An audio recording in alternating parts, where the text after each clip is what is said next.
My name is Greg Baldwin, Vice Chair of the Libertarian Party of South Dakota. I'm here with George Hendrickson, previous candidate in 2018 for U.S. House. And we are here in the state capitol in Pierre on turn-in day for the medical marijuana petitions. And just like to hear your thoughts and how we did. For over the last 5 years we've been doing this, we've walked this same road, but this is the first time we've been able to walk this road with so much support and so many signatures, more than twice than what we've ever seen before in the medical end, and I think in the amendment end. I shudder to even think of the numbers that were in the stacks of boxes we carried in, but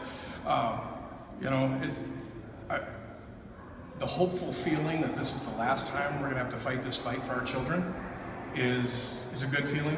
I hope it's a true feeling, and I hope the voters show up and they send a message loud and clear to the legislature and to the entire state house here that this is something that South Dakota wants. This is something that is needed for people like my son, Elijah, and that this is just, we're going to have our way about it. And I'm hoping I hope that's the message that we finally get to send, is that South Dakota's ready to help their sick, their poor, and their dying. According to the governor, South Dakota is not ready, but according to our signature count, it looks like we are ready. And for people like you, it's an important personal issue, and you've been fighting for a few years to get it done. And I'm happy to do the little bit that I did, and happy to come down here, and it looks great. It looks like we might actually get it done. I'll tell you what, the work that the petitioners put in, the volunteer hours, everybody that volunteered and submitted signatures, my hat's off to you. I can't thank you enough for putting forward such hard work for the likes of my son and people like him. I mean, it's such a blessing to know I live in a place where there are enough people that care enough about even just one soul that they're willing to put in that kind of work.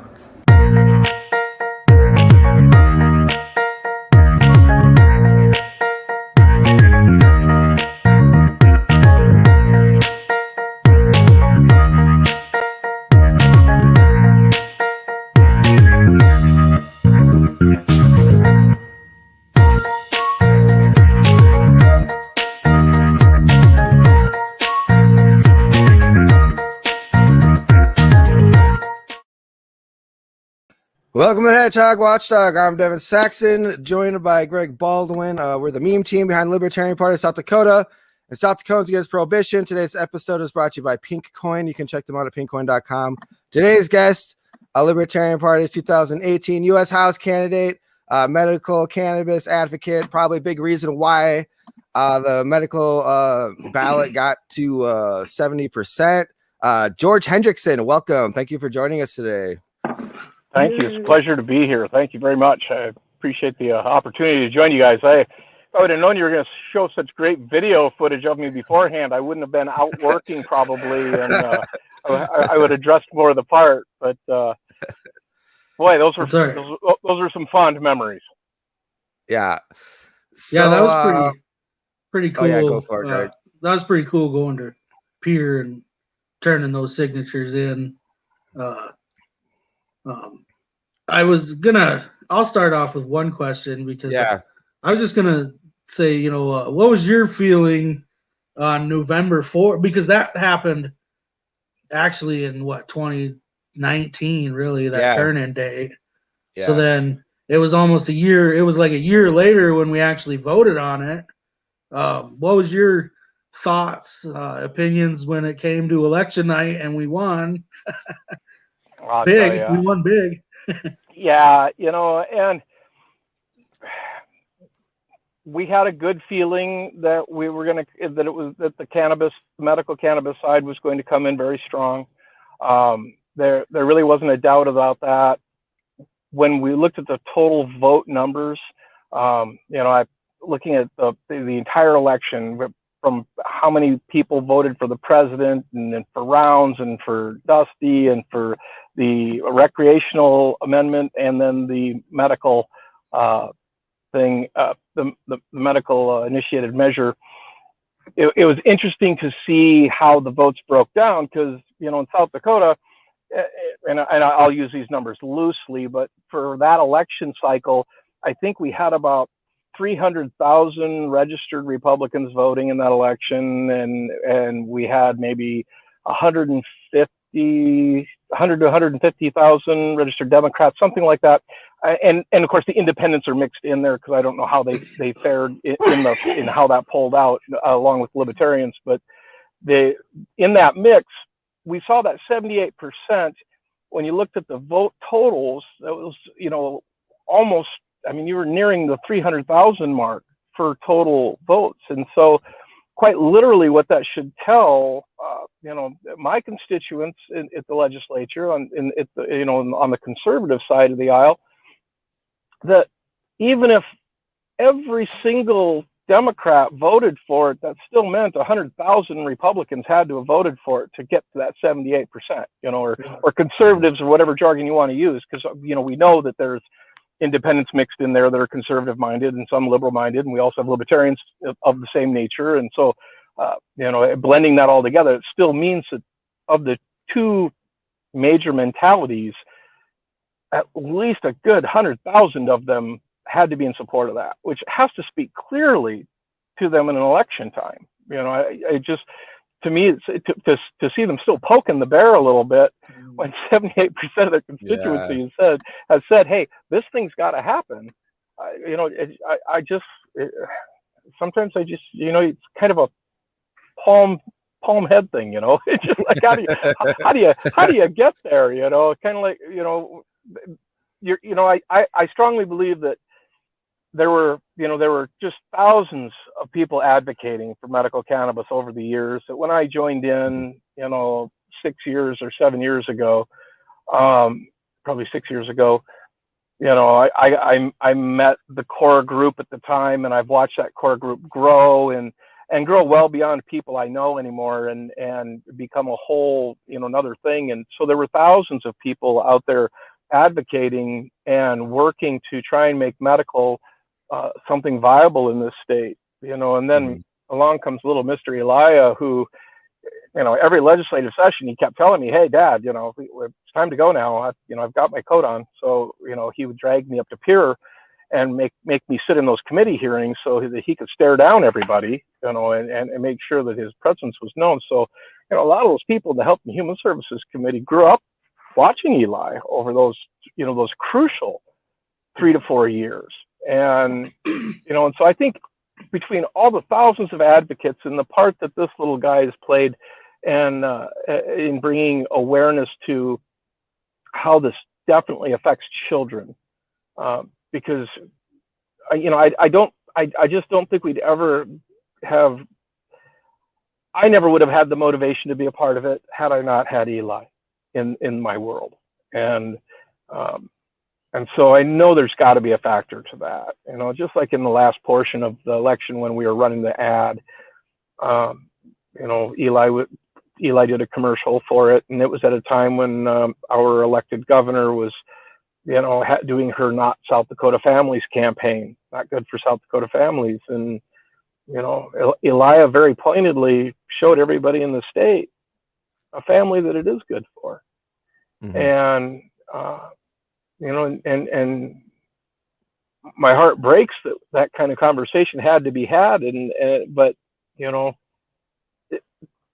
I don't understand how that prohibition so blindly can look at something that can give such great relief to somebody and ignore it, just, so yeah, I think I went around in a big circle on that one, Greg, and I don't even think I answered your question as a whole, but, I don't remember what I was just asking if you were surprised that it was maybe 70%, but you answered. Oh, I was. I was pleasantly surprised though. I knew it would be big. I never imagined almost 80% though. I was thinking, we'll get 60, 65%, and which would still be an incredible margin. That would still be fantastic. But yeah, to near 80%, it did about blow my socks off. It was a tearful morning. As a matter of fact, I think I made a post that morning that actually was kind of a little I didn't quite have emotional control for, but because it's a big thing to be able to try and get this child medicine, and and in the coming months, and the special session that's coming, I just hope that everything just keeps. I hope the legislators who stood up and said, you know what, this needs to pass as the people voted on it, I hope they're still in the picture. I hope they are still strong and have not been beaten down by the wheels of, money, manipulation, and politics. Mm-hmm. Yeah. And because there's some pretty incredible people on both sides of the aisle that have stood behind this and said, you know what, hey, the people spoke loud and clear. Yeah, I think there's been some good people in the legislature going to bat for this time. But we had talked about, we would have liked to have seen truthfully, maybe even on 420, but honestly, it didn't matter when. Like you brought up, Kristi Noem, keeps pushing this. We're going to have a special session and we're going to change this law, that's set to go into effect July 1st, but then actually you won't actually be able to get any medicine until like October, I think is the way it stands right now. But what was I going to say? Oh yeah, so I was going to say we wanted to. I mean, maybe it's our fault for not organizing it, but we were kind of waiting to see what the South Dakotans for Better Marijuana Laws, a new approach, kind of following their lead to see what they wanted to do. But I would have liked to have seen a show of force, almost like a protest outside the legislature. I mean, even now, just a couple hundred people with signs that are telling you that we don't want your special session. Peaceful protest, right, Greg? Yeah, peaceful protest. Nothing. We're not kicking in. We're not Republicans. We're not kicking in doors. You said show of force. It kind of scared me a little bit there. No, but you got to be. Yeah, hey, careful what you say there, Donald. You might get in a little trouble. So inciting violence. Sorry. Right. But but honestly, the legislature. I think the people did a really good job. There was a lot of phone call campaigns, contact your legislature. I saw that constantly this year because it was a constant battle, but they just kind of need reminded that, 70% of the voters did vote for this. Does the government represent the will of the people or don't they? Because we've spoken. And a lot of the argument from the legislature is just kind of, it's almost an insult to voters. Well, they didn't know what they passed. They don't know what's good for them. We know better. We were childed like children. I'm really disappointed in how you voted. That's like, I think I remember my mother, coming to me in 4th grade after I'd done something stupid and, had that little talk about how she was disappointed in my actions, and so mommy governor coming, telling us about how we were all naughty children and we shouldn't have done that. When in fact she hasn't done the homework, because if she'd done the homework, she would understand how this works within a child like Elijah. She would understand, if she'd done her homework, she would understand how the endocannabinoidal system works. That we don't have time to wait to pay off the medical community and to pay off the pharmaceutical industry that she may be very well beholden to. Maybe not. I don't know. I haven't been looking at her campaign finance reports, but the fact of the matter is it takes very little homework to find out how incredibly useful this medicine can be, how incredibly safe it can be. And for God's sake, to be able to save the life of one person, let alone one little child that's fighting for its life, I just can't understand how you can just take the position of, that child's life doesn't matter.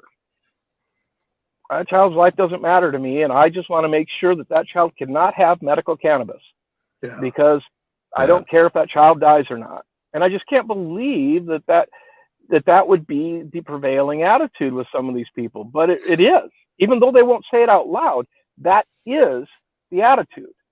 Because if you did care, you would be calling me. If you did care, you would be having the conversation of, what can we do to help? We've been there for 5 years, and we've brought all kinds of bills. They've had every opportunity under the sun to have different types of bills in place that, maybe would have not brought this major of a bill, but here's what's going to happen. And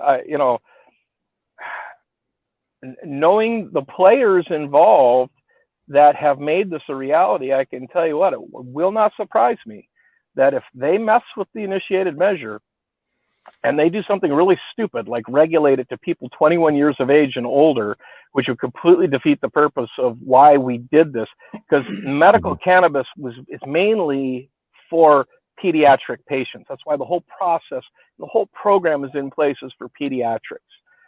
Adult use marijuana, that would have been Amendment A. That's why we were against Amendment A initially, was just because if that was all we had, we'd never have medical for my son. And again, my son wouldn't be able to have medicine. It'd be the same problem over again. That's why the medical bill was so important. Well, if the governor gets her way and gets it jacked up to age 25, well, that's done nothing but create more criminals in the state. I mean, people just aren't thinking with their heads. They're having an irrational reaction to a dogma, which is prohibition, that they have sold themselves to and given themselves to wholly. And, they've prayed the little prayer, they've eaten the little wafer, and they are now an anti-prohibitionist. And I don't mean to poke fun at Christianity that way, but it's a dogma like that. It's a belief that's been ingrained so deep that even if there was another truth, no one would be able to see it from the floor. They wouldn't be able to see it because their dogma is so ingrained. And so it's the very same thing. And that's the problem we have. And there's just a few key players in our legislature that have this prohibition running so deep through their veins that they refuse. I don't know if they refuse or they just can't see it any other way. And unfortunately, that's a scary place to have politicians. I remember when I was running for an office under the Libertarian banner, one of the things I learned to do exceedingly well was listen to people of all parties to try and understand where each group is coming from. And of course, being the guy I am and the background that I have, I come from a varied background, from being, well, middle class to dirt poor. And in that, you learn a few things. But I tell you, listening to people taught you a lot about some of the stances that you take on things. It teaches you a lot about, really what is the reality of our Constitution and how we use it basically against our constituency when it comes to things like prohibition and medical cannabis and cannabis use and, the right to farm, freedom to farm, for God's sake, that's the most ridiculous thing that we overregulate, farming industry. So, it's just, but it's amazing the big collusion of prohibitions that we have in not only our country, but I'm really surprised in our state, for a state that considers itself to be so red, yet it is ran by a group of authoritarians that, like to stand behind the flag in the Constitution like it was written by them, but only when it suits them. And so, we're South Dakotans, and we can make choices about our personal freedoms, except if it's not one of the choices I want you to make. No one's given some good speeches on face value, but it's like, if you care about this issue, it's like, yeah, you preach all day about personal freedom and your rights and everything else, but when it comes to cannabis, you don't have any rights, Yep. It's just like, these are the same, I don't know if I want to step on this grenade, but I'm gonna. Go ahead. So I have no political aspirations. So, it's just like abortion is the issue. That's one of the ones that drives me crazy. I'm a pro-life person. Once again, listening to people, I learned some very interesting things that happen to people and things I knew about, but had never really had to think about it until I was having to hear people's stories about what happened to them, and realizing that there never is just a one answer fits all scenario, and that's the problem. We have all these unintended consequences of legislation that we pass, and so I take the viewpoint with euthanizing humans, whether it be in the form of abortion or if it be in the form of the death penalty. Either we got to kind of be it all in or not. We need to either get our fingers out of it or we need to get all in. And so if life is precious and crucial, then it needs to be for everybody, and the death penalty needs to come to an end, because that's something that we shouldn't stand in judgment over.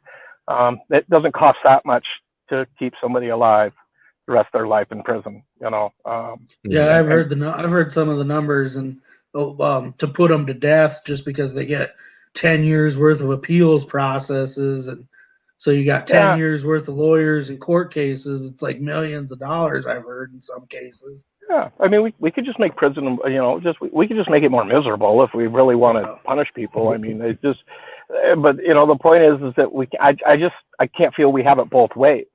We can't have, we can't take a life in this case, but we can justify it in this case because it's judicial.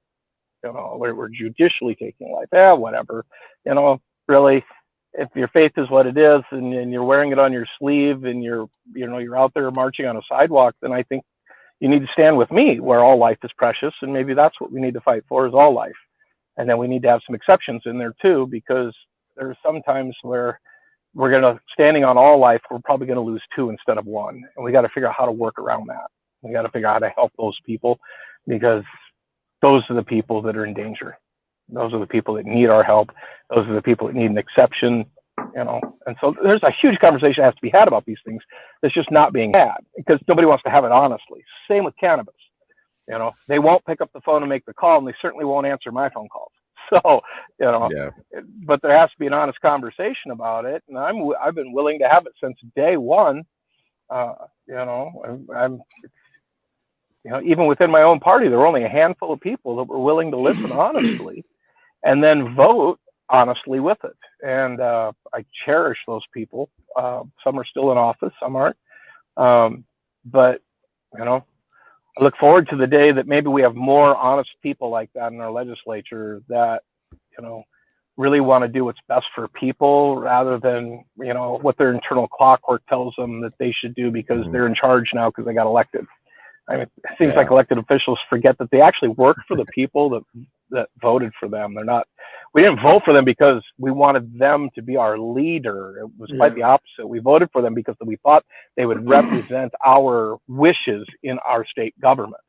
And when you can't pick up a phone and talk to them, there's a problem. And I'll tell you what, there's a senator in my district that when I made that phone call, he took the time.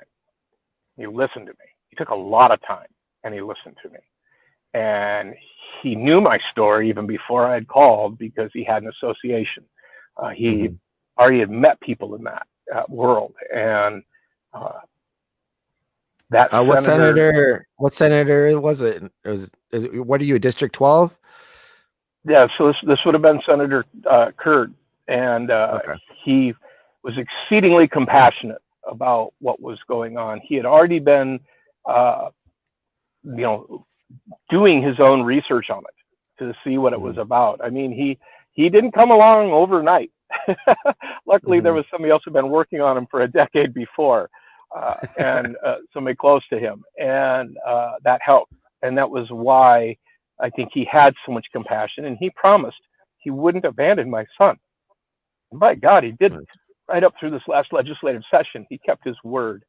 And I'll tell you what, that's a rare commodity. Yeah. And so it's for people in my district, I think he term limits out this year. But that is the kind of leadership we need in our legislature. People with honor. I always tell my daughters that they need to meet them when they get older, that I hope that they grow up and they meet an honest person, a gentleman that'll be a man of his word. And if he can't keep his word, you need to run the other direction. because once you don't have your word, when you're not a man of your word, you're nothing. So, and Senator Curd, he kept his word. He kept his promise. Nice. And my hat's off to him for being a gentleman. So, a lot of the people I talk to that are prohibitionists against cannabis or medical cannabis, their like number one reason is that they're afraid that there'll be like a mass influx of Democrats and liberals that will move to South Dakota if we legalize weed. What would be your response to that argument? That seems to be like the number one thing I hear is why people are in that like staunch opposition faction. Well, we could, first of all, we could build a wall. I highly recommend it. We could build a wall on our eastern and northern borders. I think that would stop a lot of that from happening. I'm not opposed to turrets or sharks with laser beams. So, I think we could start there. Other than that, I've heard that complaint and I understand it. I've gone round and round with some friends about it that, they're absolutely sure that medical is the leeway into recreational. And, I've been at this so long now that honestly, when I look at the Constitution, I don't see any reason why you shouldn't have adult access to something like this. Now, I understand that there's problems with operating machinery and all of that. I'm not blind to that, but you know what?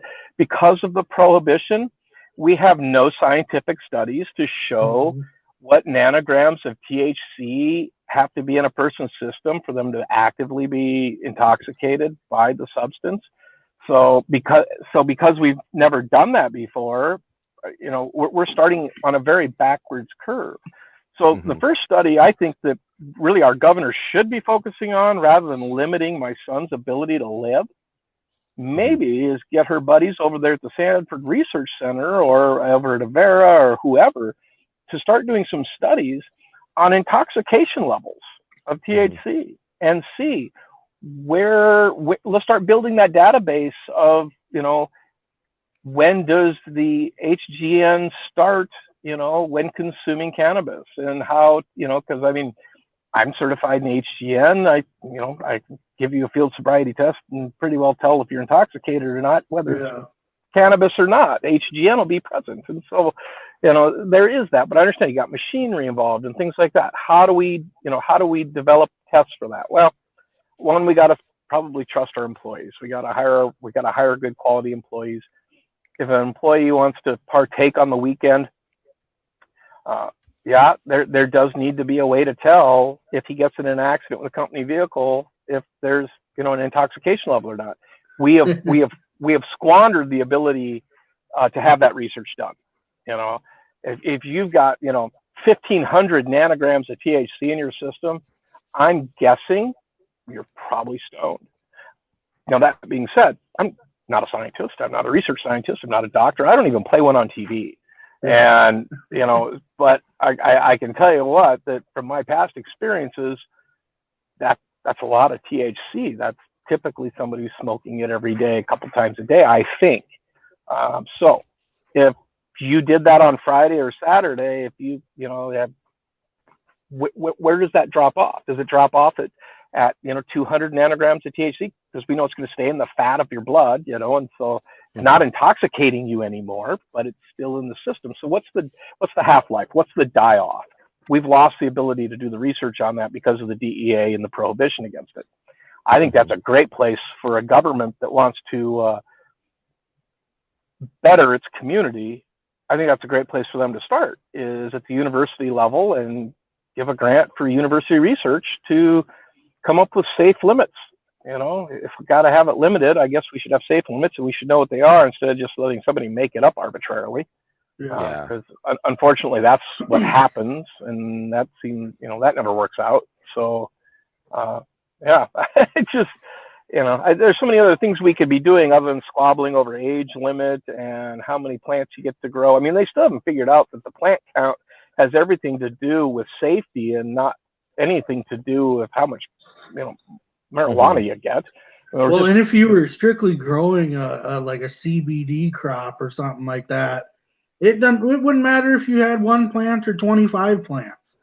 Well, it shouldn't, because you're not getting high off of it anyways. You're not, you know what I mean? And right. One of the stupid things, one of her little things she wanted to do, like you're talking about, she wants to put an age limit. I've heard, no smokable plant under 21 or whatever. But it's like people that are using medical cannabis, especially under 21, aren't smoking it anyways.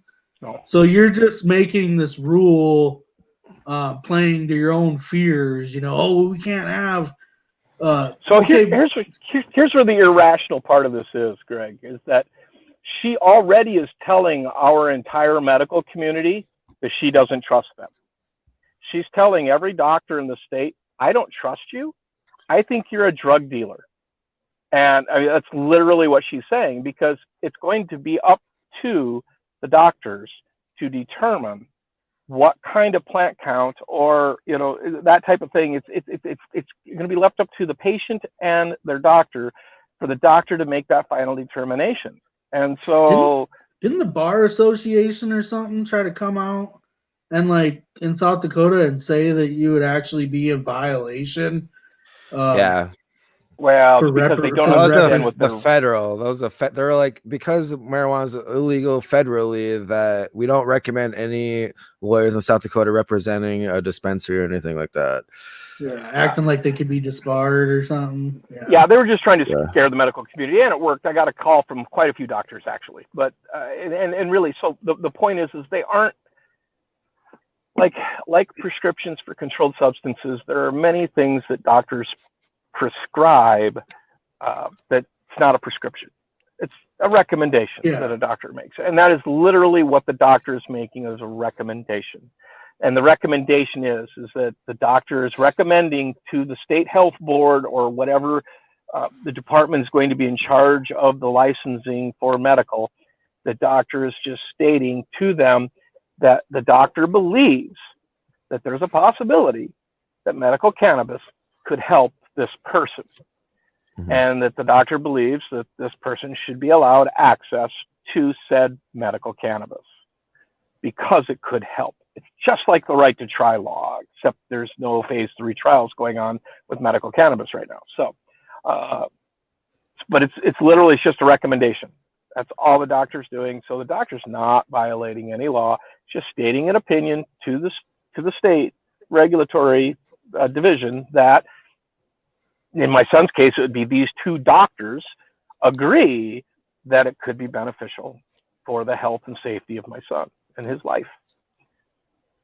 That's all it takes. So it's if you can't get 2 doctors, here's the deal: if you can't get 2 doctors to agree that the child needs medical cannabis, then either A, maybe your child really doesn't need it, or B, you have not found doctors that are willing to do the research yet. But I'll tell you, there are some out there that have already started studying the endocannabinoidal system and how it works within the body.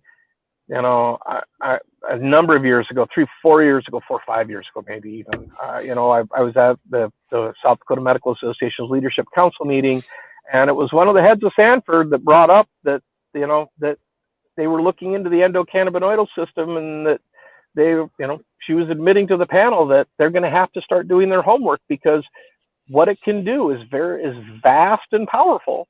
And they got to start learning how to work inside the endocannabinoidal system, because it controls, the physiology of your entire body. So, they know it. So, I've met one doctor who had told me that when he was in med school, they actually were teaching the endocannabinoidal system, and they quit teaching it about 20 years ago. So, I mean, there's been a concerted effort to kind of whitewash this out and away, and I'm sure it's because it has everything to do with being able to make pharmacology money. And they need it to go away until they can make it in their pill form. And we need not people healing themselves, because that would be terrible for business, because we're not in the business of healing anymore. I think we're just in the business of death management. And so, until we change our business model, I think, in medicine, which some doctors are willing to do and have done. We're going to have this struggle and this fight for our medicine, and I'm sure that's part of the process of what in the mind of some of our legislatures is they think if they can push this out one more year, they're going to come up with the answer to how to get this thing fully wrapped up into the FDA. And there's probably some pharmacological company out there that's I think there's something disingenuous, almost laughable when like people will act like we really need to think about medical marijuana, and especially with giving it to children. But I mean, and you even have personal experience this with your own son.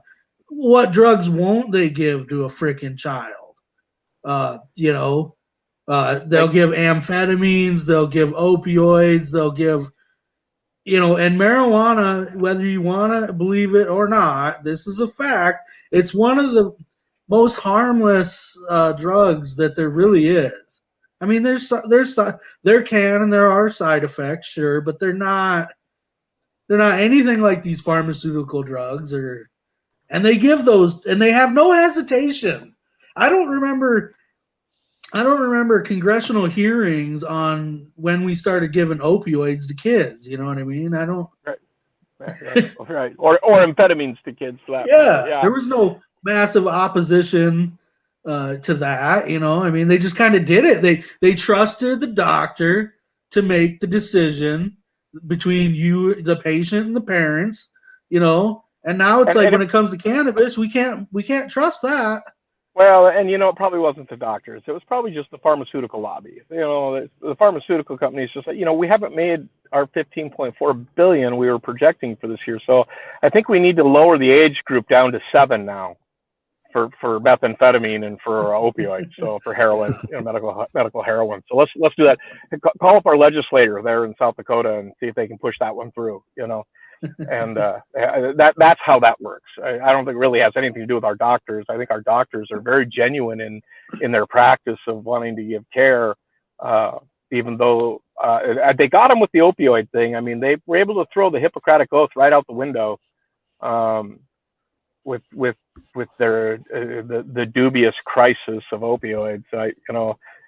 When they declared it a crisis, we were having the same number of deaths by suicide by veterans in America, and each month as we were having deaths from opioids. And I don't remember anyone talking about the mental health crisis that we were having for our veterans. Yeah. And I tell you what, that would have been a program the money spent for that would have been a lot better helping them. Yeah. Just because part of the reason people were dying from opioids was really because their doctors were quit giving it to them, so they were buying heroin because they're in pain.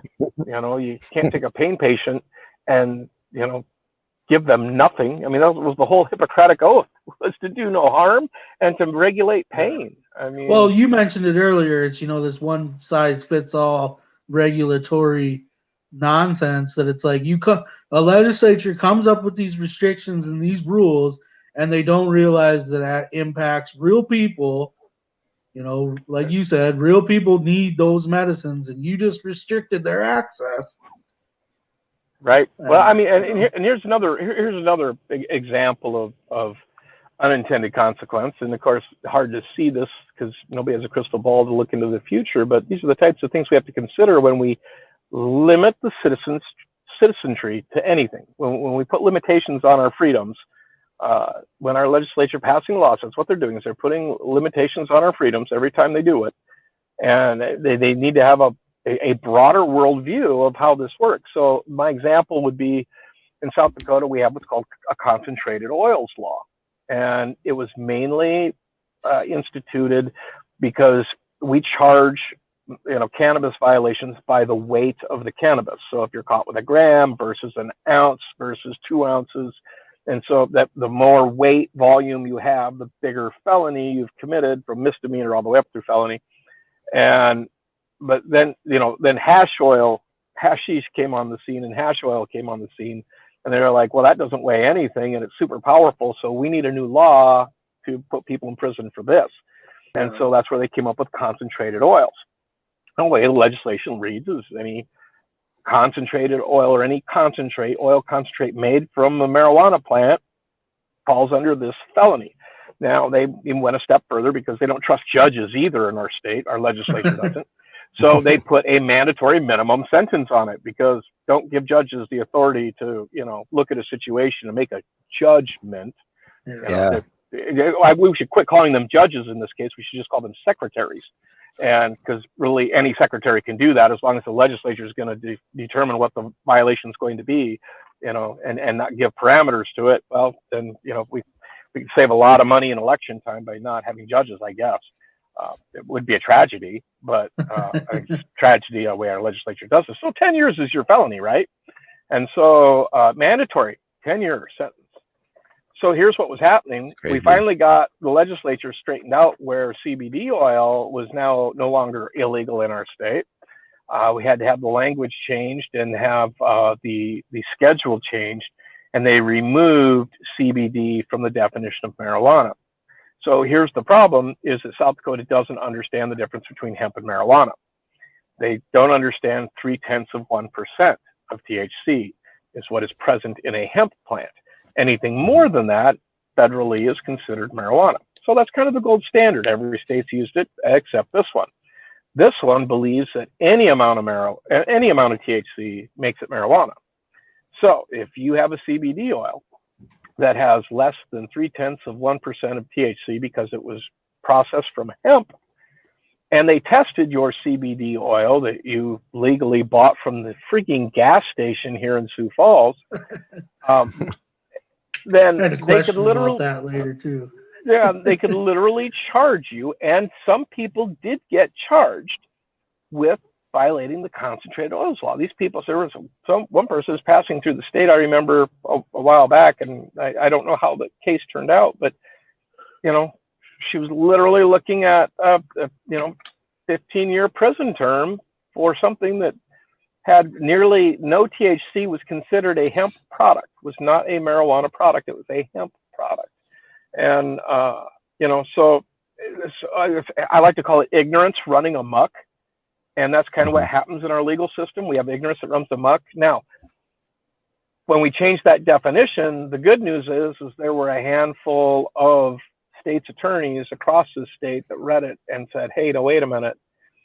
I don't think we're going to be able to do this. I think we're just going to keep our hands off of this thing, because this looks like it's legal." So it looks like somebody made a mistake in the legislature somewhere. Yeah. And so there were some counties that we had state's attorneys that were worth their law degree that had figured that out. And so my hats off to them too, for doing their due diligence with the law, and because it's important. Concentrated oils law is a serious deal, and they put serious prison time to it, where if you're successfully prosecuted, the judge gotta give some dad 10 years for giving his kid CBD oil to stop his ADHD or whatever the case is. It just I even heard that concern in like 2018. I did a thing on the USD campus when I was running for office, and I even heard firsthand from the students that these kids know people that are personally being charged with felonies because like vape pen, those are all the rage. You get these vape pens and stuff. Well, a THC vape pen is technically a felony in South Dakota. That's even though oil, big time. Yeah, so even though I wouldn't consider it any different than smoking a joint or whatever else, but not according to the state. And so kids, they come go to college, and maybe they're from out of state and stuff like that, and they're getting felonies, for that stuff. And that's strictly under that concentrated oils law, because by weight, if it was flour by weight, it would just be a misdemeanor that they probably had, Yeah. But because it was processed with glycerin into that vapable product, that made it an oil, and made it a super felony in our state. So every once in a while I'll meet people that'll tell me that, and they'll be like, "You don't go to jail for marijuana," and it's like, yeah, Well, maybe not where you're from, but you will around here. You will hear. Yeah. Guaranteed, you will hear. Yeah, for sure. no, You'll be on a couple years probation. and you'll lose your ability to get a student loan, and all these other things that are just ridiculous. You can't get a hot place to live because they won't rent to you if you've got a record that has anything with marijuana on it. Crime-free housing status, and it really affects good jobs too. Does. I worked in manufacturing for a lot of years, and granted, in South Dakota, most manufacturing jobs don't give a shit what's on your record. They just want a good worker, Right. But if you're trying to be, the last couple of years, I went into medical coding and stuff like that, and they kind of, they do check your background. They do want to know what's on your background, and even though it's just something that I would consider stupid, it could possibly lead to you not being able to get a good job. You could go to school. This actually happened in some family dirty laundry, I guess. This kind of happened to my brother. Actually, he went to school, was going to be a teacher. He was like 3.5 years into school, like almost done, and he got charged with a felony for weed, and that just killed his chances. Like, he didn't even finish the degree. He ended up getting he switched it to a political science degree. But yeah, he couldn't. That's because it's legal for politicians to do drugs, just nobody else. Hey, being a criminal is almost a freaking qualifier. Well, right? To be a politician, so. But that sucks for him. That's certainly why I didn't belong. So it's, I don't know how to fleece people. That was my biggest failing. I couldn't fleece people, so I couldn't build a war chest of $10 million or $700,000 or I forget how much. You didn't have favors. You didn't have favors to give. That's what it is. Yeah. It's unfortunate because I think I would have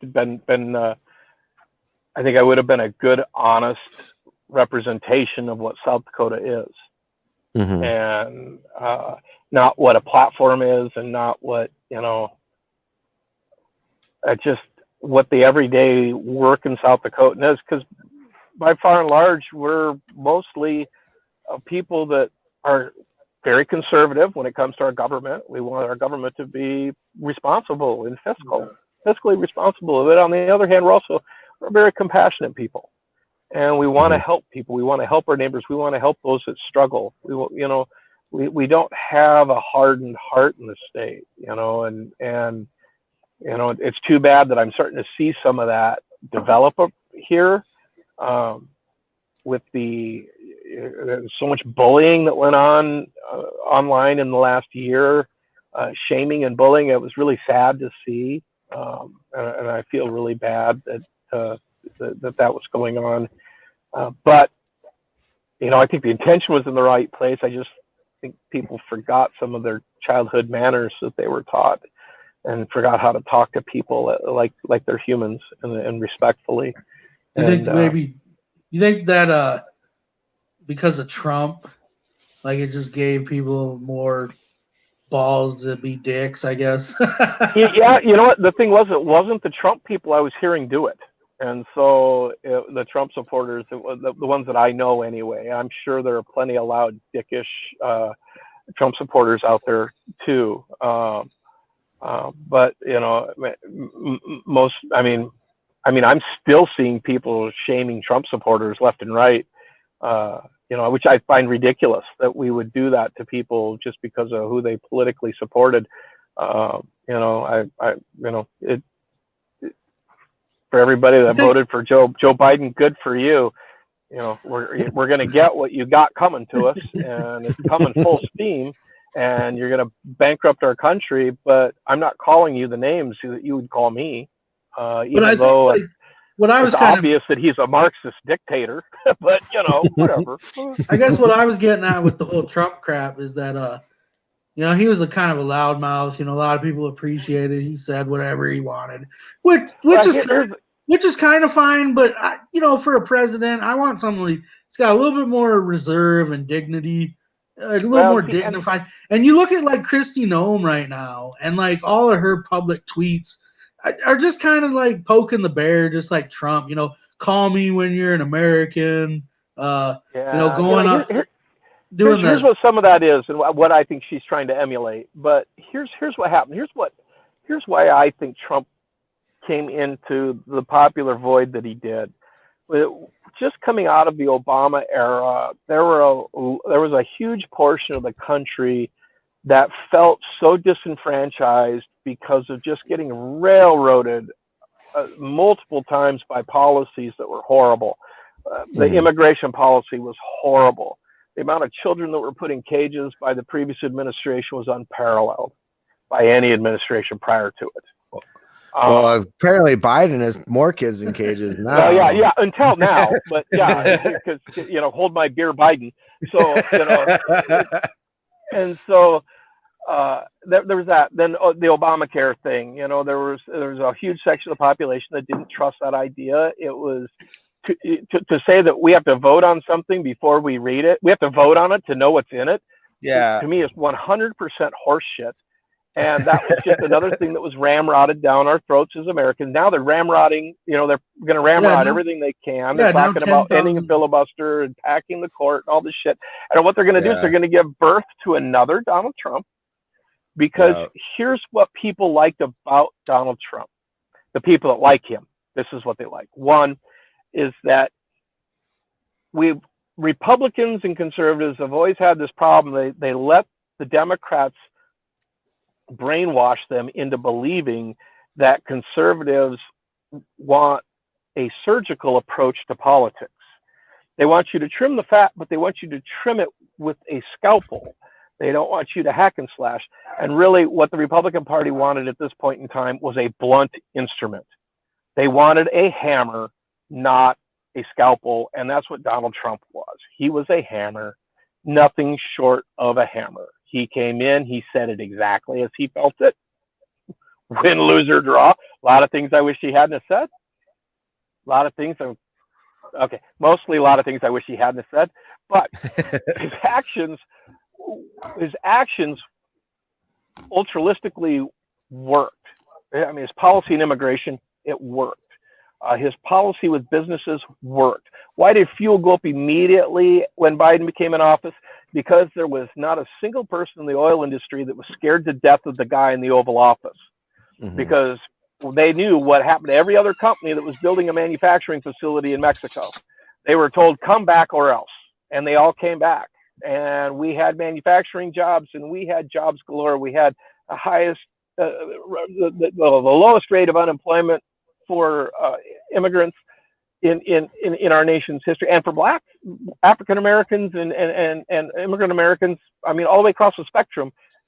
Ultimately, we had the lowest unemployment we've had for those groups ever, and that was because he forced all that manufacturing back. So big oil, same way. Hey, guess what, guys? Get that oil price per barrel down, or the subsidies go away, or I'm going to do something awful to you within the state. I'm going to up the taxes or whatever, And so we were putting out oil production, and fuel prices drop. As soon as we get a new president in, who nobody's afraid of because they think he has dementia, fuel prices, skyrocket. Now I'm glad they stabilized where they have, because, I was afraid we're going to have another 2008 on our hands, which, I'm hoping to God I wasn't going to see $4.50 diesel again. I'm still a little pissed. I'm looking at over $3 a gallon diesel because there's no reason for it. It's unrefined gasoline, for God's sake. I mean, we're just fleecing the American people again. But that's the kind of government we have now again. We have big government wanting to fleece the people with these $1 trillion packages that have an infrastructure package that only has 6% infrastructure. I mean, hell, I want to see them do a marijuana package, because, at least then they'll have like 1% marijuana in it, right? Which would be higher than the THC level that's allowed in the state of South Dakota, right? So, it just, the hypocrisy of our government is just horrible. And our current administration it's getting worse every year, every administration. And it just, the infighting, the bitterness, the believing that people that don't agree with your political point of view are your enemy is a horrible place to be for America, because that's not how America used to be. It's not how it became great. It's not what it was founded on. least I don't think so. And I'm hoping it has a change of heart soon. Mm-hmm. But it's going to require a better, I'm not going to use the word better, but a different caliber of people willing to run for office. And how we've seen the media treat people that run for office that they don't like, unfortunately, that'll keep certain people that might be very good for our country to never run, just because why should I put up with it? Mm-hmm. Why should I put up with that kind of abuse from a media that's just wanting to, force its hand? I mean, hell, if they're going to force the hand, why don't they force it for something for good? I mean, why don't they force the FDA to deschedule cannabis? I mean, hell, they're all smoking it. So come on, CNN, get on the spot. Do something useful with all your power and money. Corporate America, you want us to be autonomous drones for your workforce. Well, hey, marijuana's a good way to do that. Get it descheduled. I think one of the biggest if it does what all the Republicans say it'll do, you've got your drones. So it just such malarkey, isn't it? I hope everybody realizes I'm being completely facetious for the last 5 minutes. Everything I've said has been facetious and meant as kind of a snotty joke for anyone who thinks I'm being serious. It's a snotty joke. We're holding you to this. This is real journalism. Right? No, I was just gonna say though, like with cannabis legalization on the federal level, and even maybe it plays a little bit of a role on the state level, because like how Chrissy Noem is really worried about how many plants that you could grow. To me, well, it's really that's where it belongs, though. It belongs at the state level. The federal government should have nothing to do with it, and it should all be done in state. Because then 78% of the population showed up to vote.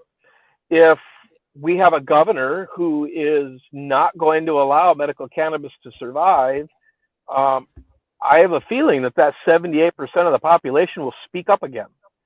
And it could be the end of a political career if you push something too hard and too far. And, because like I said, it's a huge population that believes in it. And it, I honestly believe when you look at those numbers, that's enough numbers to turn the tide. And if I made my living being a politician, I would be concerned. If I was on the wrong side of that discussion, I would want to take the time to get educated about it. Maybe spend some of my millions of dollars to go somewhere that's been doing it for a long time and see what life is like there. Not just downtown Denver, because that's a really bad example. Because you've got, there is a problem with certain government-ran jurisdictions that have huge homeless issues that I don't think have anything to do with marijuana. I think it has everything to do with the governing bodies that are governing those places. Because the idea that, well, I don't want to go downtown Sioux Falls and have, be in the park and be having to smell marijuana. Well, you don't get to smell cigarette smoke when you're down in that park either. So if there's a police officer on duty and we have a no smoking ban in place in our state, chances are anyone who's smoking marijuana probably is going to get a ticket and get their pot taken from them, which would probably be the worst penalty you could do for them if it was legal, because nobody wants to give up their pot, right? And I mean, I'm not even a pot smoker, and I'd be pissed if, it's like taking away my beer, don't take my beer, damn it. Yes, I do. But I don't grab my beer and jump in the car with it either. I fully expect to lose my beer, my license, and probably a few other things if I did. So, we can take a common sense approach to these things. Medical, if you've got a medical card, don't use it for a license to be a dumbass. Don't go down to the park where there are children and take your medicine. Go home, take your medicine. I mean, that's going to be part of the problem, is people being responsible. People need to learn that there's just other people that live on this planet, and we got to get along. And let's not be dicks about things. Yeah, it's legal, but just because it's legal doesn't mean what you're about to do is going to be right.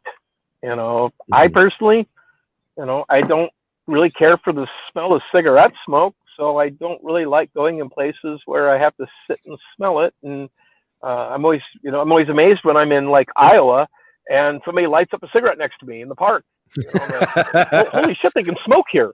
Really? And once again, oppressive state. But, and thank you, Governor Janklow, for that one. But, but it shocks me, because then I don't, I realize, hey, that's right, I do live in a state that doesn't allow me to have freedom of choice, and so on certain things, and I said, I was a smoker. I smoked for 22 years, cigarettes. I smoked for 22 years and gave that up, damn near 20 years ago, 15 years ago. And, so I'm not a big smoking guy. So you're not going to find me smoking pot in the park. It's not going to happen. And I'm not going to be putting a pipe in my kid's mouth either. That's probably not going to happen. So, the types of things he needs, I would have to have a laboratory make for him very specifically, and in a very controlled manner. I mean, there's science to what he has to have done for him, and I was going to ask. I had one question about with CBD being sold at dozens of specialty stores and gas stations throughout the state. You don't have to give away all your trade secrets if you don't want, but do you buy local CBD for your son, or do you still go through the same sources before? Because I know me personally, if I needed medical marijuana, I would not trust a gas station. There are some sources around Sioux Falls, I think, that are reputable. I don't know what they are, but I remember at one point in time, back when it was on the cusp of becoming illegal, I was trying to find an alternative source, and I came across a compounding pharmacy that had a supplier that was out of Europe, Switzerland, and they had a product that was, I believe it was a certified organic product from their country that was, had all the things. And so, once I started interviewing the lab owner, the question became, I said, okay, well, now I need the lab report. She kind of looked at me funny. Lab report? I said, yeah. I said, there's got to be a batch number to this stuff. I said, if they're the grower and the processor, there's got to be a batch number, and there's got to be a lab report. I want a lab report for this batch number. I want to know what all's in it.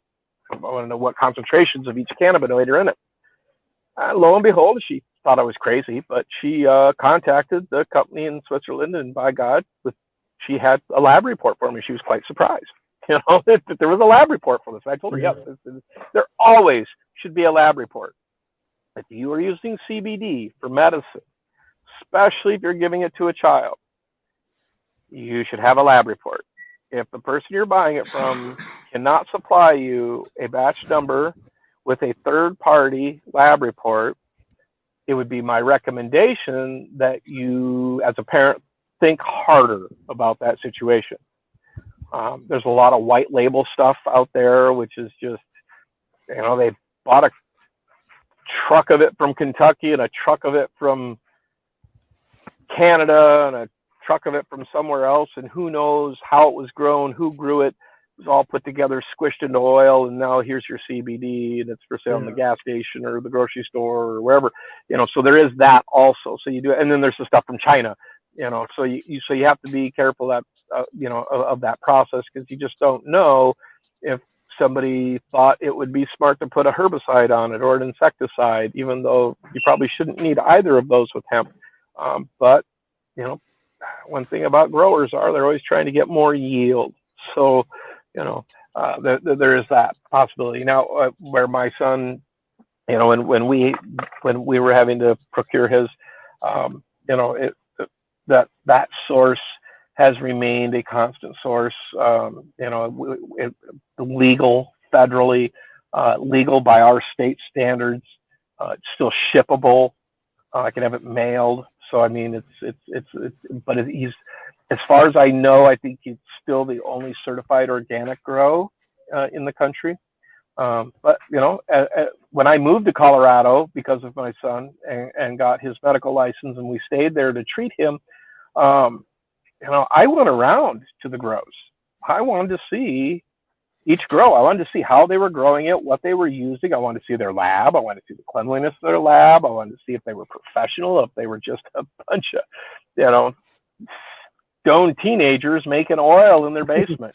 I mean, I had no idea what I was going to be in for. And I came across some very professional operations, very industrial, clinical professional operations, laboratories that were impressive as hell. And, learning about, cold sourcing CO2 extraction, there's many ways to process it, but there's certain ways for the child you want to do it, and of course CO2 extraction is one of the biggest ones to do. If you need something that has a THCA level in it, but you don't want psychoactive THC, you need somebody who can process that oil under 200 degrees, technically under 248 degrees. So so in cold pressing it, you can do that, and you get to keep all the cannabinoids and all the trichomes, and you would have something that won't have any intoxicating effect. Doesn't matter how much THC the plant has, as long as it's never been heated above 248 degrees. The THC is inert. You're not going to get high. Chop it up, put it on your salad, eat it, get the medicine, get the vitamins, no high.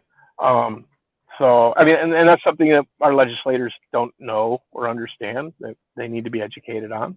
None of them want to hear it. Doesn't matter whether I'm wearing my hat, my dirty worked in sweat shirt, or I'm wearing a $900 suit. They don't listen either way. So they don't care if, in general, there are a few that care and listen, but I'm just saying as a body in the whole, and then there's the few that will bend and stretch the truth to get their way on the House floor. So those are the ones. Those are the dangerous ones. You have to there was somebody claiming that the cartels were going to win by medical marijuana being, like, I shit you not. They're like, because they're totally into that, right? I don't remember who it was, but he claimed on the legislative floor that the cartels were going to win. Sounds like Fred Deutsch. Yeah, it just doesn't. I mean, and they say that, and like you say, it's like, who's calling them on that BS? Like, somebody should have stood up. And nobody on the House floor. So it's just the same thing when we passed an oil bill 5 years ago or so. Came out of the Senate almost unanimously. I mean, it came out of Health and Human Services with everybody but one vote, and it was only because he was afraid of his constituents in Pennington County. He approached me later, apologized, and said, if it wasn't for me being elected this year, I would have voted for it. But he says, I don't think my constituents would understand, because they weren't sitting in this room. And that's part of that education. And, he comes from a very conservative district. And so, but we had it out of the legislation without any problem, or out of the Senate without any problem. It gets to the House, and one of the guys who had been in the Senate side Health and Human Services committees had to have explained to him 3 times by an actual medical doctor that what 0.3% of THC means. And so to a small child, Eli was a small child at the time, he was explaining, and did explain 3 different times in that hearing to this person, that this child cannot get high on 0.3% of THC, especially taking it 1 grain of rice-sized drop at a time. You could literally drink a gallon of that oil and not get high with only 0.3% of THC. Well, this genius legislator who had to have this explained to him 3 times, got on the House floor where nobody's there to stop him. All I could do is sit up in the atrium and cry as I watched him turn around and tell all of his constituents, you cannot tell me that this child is not going to get high taking 3% of THC. I mean, I don't advocate violence in any way, shape, or form, but had I had a brick, I might have accidentally dropped it. I mean, what legislator was it that said that? Fred okay. Fred Douche. Deutsch, yep, Fred Deutsch. And so, a guy who probably needs to look a little harder in his own backyard, before he's worrying about mine. But You know, it's just, to me, and I have talked to other legislators that were there that day, and they just cringed when he did it because they knew what he said wasn't honest. The only downside is none of them stood up and corrected it. Yeah. And that's what, you know, and therefore the bill was done. And we had to come back another year, another battle. And, you know, he's still one of the main antagonizers in the legislature, you know, and, you know, back then it was also Heineman, who we were fighting all the time, the dentist from Flandreau, who, I mean, these are two guys who would much rather see my kid dead than ever be allowed to have any kind of cannabis. Let me tell you a story, though. Or they just tell you to move because they don't care. Oh, yeah, like, just move. Yeah, just move, because that's so damn easy, you know, to restart my entire business somewhere else. You know? So you tell cancer patients to move every time they get sick too, or what? Oh yeah, of course not. So I'm in Colorado, and I'm at the grow. We're there. It's kind of a parents' day. There are all kinds of Gervais children there, and my son had only was taking CBD, I think, at this time, and one of the little girls went into what's called status epilepticus, and that's one of the most deadly portions of this disorder. It's a repetitive seizure after seizure after seizure after seizure, and it doesn't stop for hours on end. And this has happened once to my son, September 3rd of 2015. He went into status epilepticus. We lost him in the helicopter. He had a full cessation of his respiration, and the flight nurse was going to trach my son to keep him breathing, and my wife stopped her. Thank God my wife was in the helicopter with him, and explained to her that you can't trach him, because if you do, he'll never breathe again on his own, and that you're going to have to bag him. And so this nurse bagged him all the way from the lake back to the hospital. That nurse pretty much saved my son's life. And but so backtracking, where I'm in Colorado, and it was after this, and we're at this get together, and this little girl goes into status epilepticus, and as soon as she starts going into the seizure, I kid you not, her mother pulls out a vape pen, of all things, and sticks the pen in the child's mouth, and it lights up blue. The instant it lit up blue, she pulled the pen right out of the mouth, right? So barely, I mean, it's just, but when you're seizing, the child's, like that. So it's really easy to get basically a puff off of it. Yeah. What totally astounded me was how fast that worked through the blood-brain barrier, because by the time that child had exhaled, the entire body of that child had relaxed, and the seizure was done. Status was over. I mean, literally, you watched the child go, and was out of the seizure. Now, if you've ever watched one of the seizures I posted of my child, you could imagine what it would be like just to watch his body just exhale and relax and come to a state of calm. That is what happened. It pulled this child immediately out of status epilepticus. Had I known, I mean, oh my God. I mean, so now they make a rescue that is a 5 milligram burst that you give nasally, so it can penetrate the blood-brain barrier, so we don't have to have children smoking it as a rescue.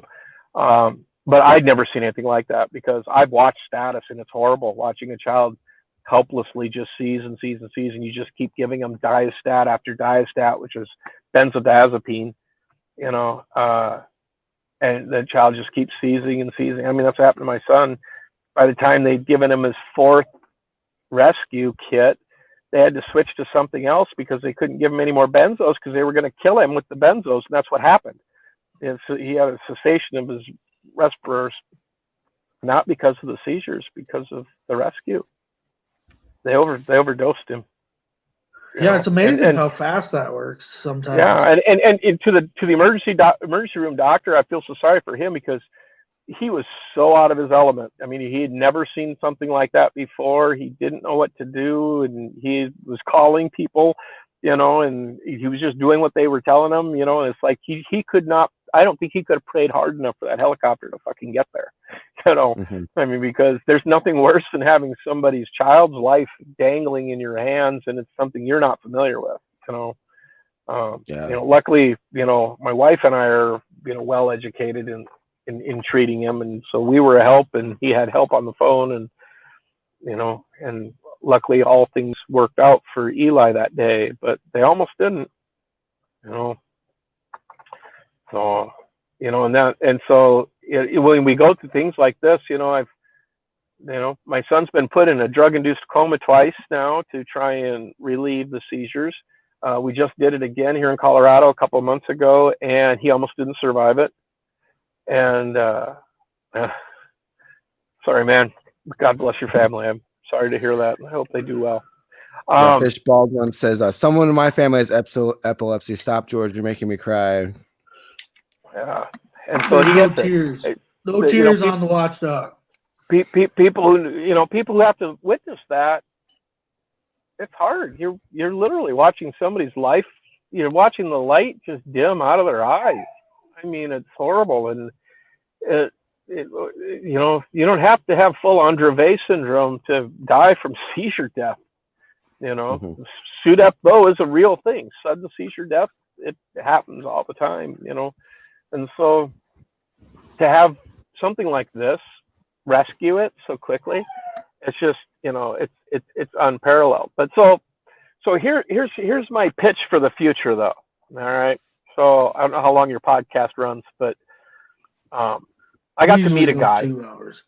2 hours? Okay. So I got to meet a guy here earlier this year that he through a network of people or whatever had heard about my son and wanted to talk to me. So I had placed a phone call to this particular doctor in Florida, and this doctor was he's a molecular biologist, and I think he also has a doctorate in psychobiology or biological psychology or psychiatric, something like that. Anyway, stuff way beyond me, right? I mean, so the guy is like totally, 10 geeks above me. I mean, this guy's brilliant, and he knows his stuff inside and out. So he's working on and he's figured out that pretty much every autoimmune disorder in the human body is based on an endocannabinoid that you're missing in your body. Mm-hmm. And so, I mean, this is why the legislation of 1990 took place at the United States Congress, because prior to that, in the 70s, Nixon outlawed cannabinoids. Well, in the 90s, they discovered that your body makes cannabinoids. And so now you're a walking felony, and they got to do something about it. So they changed it to, or they had to change it to, the style of cannabinoids. So they made them all, phytocannabinoids were illegal, but endocannabinoids aren't. Well, phytocannabinoids come from marijuana or hemp, and endocannabinoids come from you, the human. And so I'm talking to this doctor. I'm telling him about my son because he's very interested in my son's case, and I kind of give him the whole background and history. And so, and one thing in particular we were addressing was an ESES issue. And so as he's telling me, he says, he goes, here's what you have to understand about endocannabinoids. Whenever you're missing some, it creates a reaction in your body. So there's a specific endocannabinoid, and I can't remember what it was called.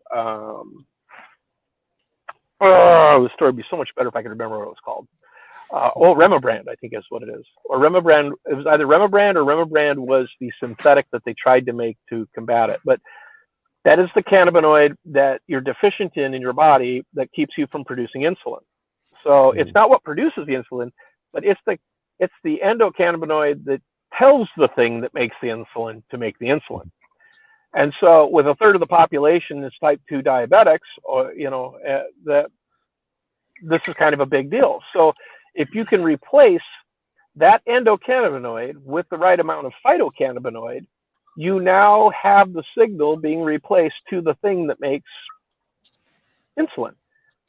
Ergo, you no longer are type 2 diabetic because you're now making your own type 2 insulin. So what they do is, so they will do a spectrum analysis of your saliva or your hair. find out which endocannabinoids you're deficient in, and then they'll make a transdermal patch with the right phytocannabinoids to replace them, because you can replace every stinking endocannabinoid with a phytocannabinoid. And so, because they are an exact chemical equivalent. And so that's the miracle of endocannabinoids. That's what has the pharmaceutical industry scared shitless, and the Governor Nome not wanting to be cooperative, I think, because there are people that are scared or scaring her.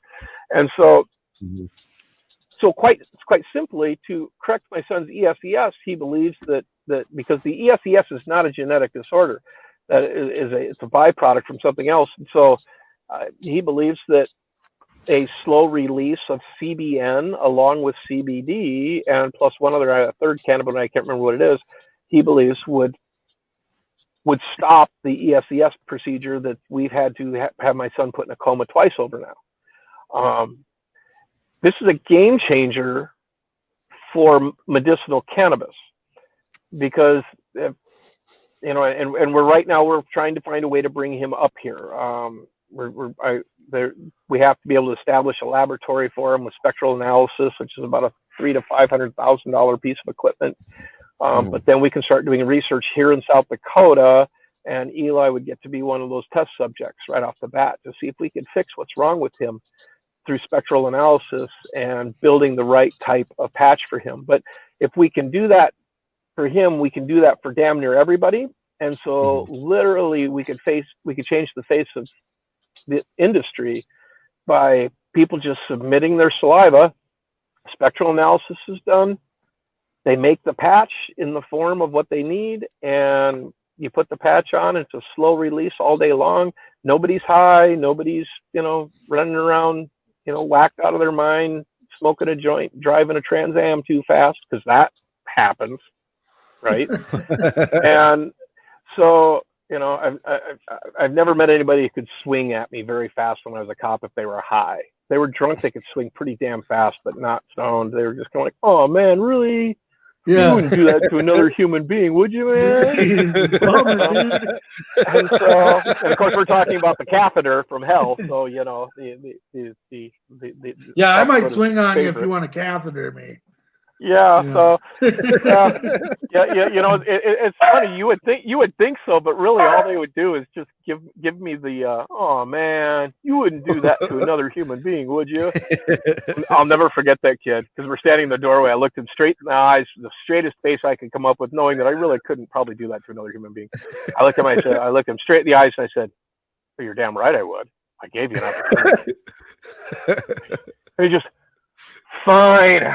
We went back in, and he got to pee in the cup. So, it's a little manipulation on my part. You live and you learn, I guess. But it's, we got some comments here. Tara Volsky says George Hendrickson for governor on the Libertarian ticket. CJ Abernathy says reparations for stoners. I like that one. And because we should be giving more people money. Yeah, right. UBI for stoners. Don't give them any ideas, Greg. I was gonna say, you guys want to win an election, don't you? Yeah. Reparations aren't gonna get you there. No. Although I do believe, if you in deregulating cannabis, I mean, there has to be not necessarily a reparation made, but certainly there need to be a whole crap ton of sentences overturned. Oh yeah. And I do agree with if it was illegal at the time, it was illegal at the time, and you made your choice. We all make choices, and we have to suffer and bear the consequences of it. But I think anyone presently serving time, if they're just serving time for that possession, they should be immediately released, and restored. Now if they were, high and robbing a gas station, because that happens, right? Again, violent stoners. Well, they do see the media does like to do that though. Like they'll literally do that. They'll say, "Well, we arrested this car or pulled over this car, and we arrested 2 people, and they had a gun, and they had 10 grams of meth, and they had an eighth of marijuana. It's like, you can technically leave that eighth of marijuana out of that equation because it has nothing to do with nothing. You know what I mean? It's like we're on the cusp of it being legal in South Dakota. That's kind of why I always think these when they want to talk about how we can't implement medical marijuana, it's like, well, that's going to lead to all these people getting high and everything else. It's like the voters already voted to legalize recreational marijuana. So your argument against medical is here's why you find guns with marijuana. When you find guns with marijuana, you also find probably meth. And so the problem is so you have a meth dealer who has marijuana because he's too high on meth. He's been up for 6 days. He's trying to figure out how to come down. He's a bad guy anyway because he's a meth dealer, and that's why Argo a gun. And he's using the cannabis to control basically his speed addiction to bring himself down. He's using it as medicine, basically. So it's not. So the premise is wrong. The premise that you're a bad guy because you got marijuana and a gun, you're overlooking the elephant in the room, which is that the guy's a meth dealer and he's got a gun because he robs people to buy meth. And because he does meth, he doesn't care what else he does. So he probably had a 12-pack of beer in the car also, but because that's legal, we don't mention that. So I got this friend on Facebook. I guess I'm not even sure why we're friends, but he's a NRA instructor, which is kind of why I added him. He used to always post concealed carry licenses and be like, oh, hey, this if you want to get a license, we got these classes going on these days. So I thought that was pretty cool. But the guy is completely against, anti-cannabis. And one of his arguments, which I just think I hate hypocrisy. And so like when you use something that you're against anyways, just to kind of excuse something. So his thing that kind of drove me nuts was he was, and I've heard this before. They said, oh, if you, use cannabis and you're a gun owner, a Second Amendment gun owner, you need to be careful because you can be charged with felonies and stuff for having drugs and because it's federally illegal. Now, I get that, but you're not coming from on a concerned level. You're literally just using that as an excuse to continue prohibition because you're trying to, because he doesn't care. He doesn't want cannabis to be legal anyways. So he's just warning everybody, hey, look, guys, if this is legal, and you're a gun supporter, you could. And that's a real issue because of because of the Obama administration, we had more gun owners in America than we'd ever had in the history of America. Prior to that per capita, and now we're seeing gun sales again, through the roof. So, and you can't tell me it's all just Republicans out there buying guns. And so a huge swath of the population is very well armed. And so that being said, there is some concern, again, federally speaking, a state could negate that federal law and order law enforcement by legislation to not, that they, because cannabis is legal in the state, they can't enforce federal firearm regulation regarding it. A state could limit that. So, that would be a point of conjecture to bring up. But here's what dumbfounds me. We've got 2 senators, right? Just like every other state. And I believe the Constitution says that, our senators are supposed to represent the government of South Dakota in Washington. Okay, that was the theory before they became an elected position anyway. But somehow that's still supposed to be the case. Now we look at the number of states that have medical cannabis programs, and the number well surpasses, 2/3 of the states of the United States of America. So at what point in time is Rounds and Thune finally going to pull their prohibition broom out of their rumpus and say, hey, you know what? It looks like the country has spoken. about something, and maybe we need to put an end to the FDA, and maybe we should repurpose the DEA into something else. We sure seem to need a lot more immigration officers, so we could turn the entire DEA into ICE and just send them to the border and let them work out their frustrations there. Or they could actually go after drugs that are dangerous and harmful, like meth, because drug cops, they don't care what kind of drugs they're going after, as long as they're going after somebody with drugs. That's why they became narcs. I mean, that's why DEA officers, became DEA officers. And so they don't care if they're going, if marijuana's off the table, no longer legit for them to go get, hey, guess what? There's a lot of other things they can go after and go get. Like let's start going after pharmaceutical companies that are selling opioids under the table in the black market. Hey, wouldn't that be something new? And so, the payoffs are better, but Yeah, that was a good comment. Fish Baldwin says there are a couple states where the courts have ruled having a medical cannabis card can be used to remove your rights to own guns. Yeah. And that's what we're talking about. That's the federal, it's the committee of the commission of a felony with a firearm. And so, and once again, and those are, I don't know if what he's referring to is that it was a state court that was interpreting federal law, or if it was a state court interpreting what that state's law was. Because if it was a state court, interpreting the state's law, well, then the state legislators can change that law and make it copacetic. If it's a state judge referencing a federal law, well, then that judge is clearly out of her jurisdiction or his.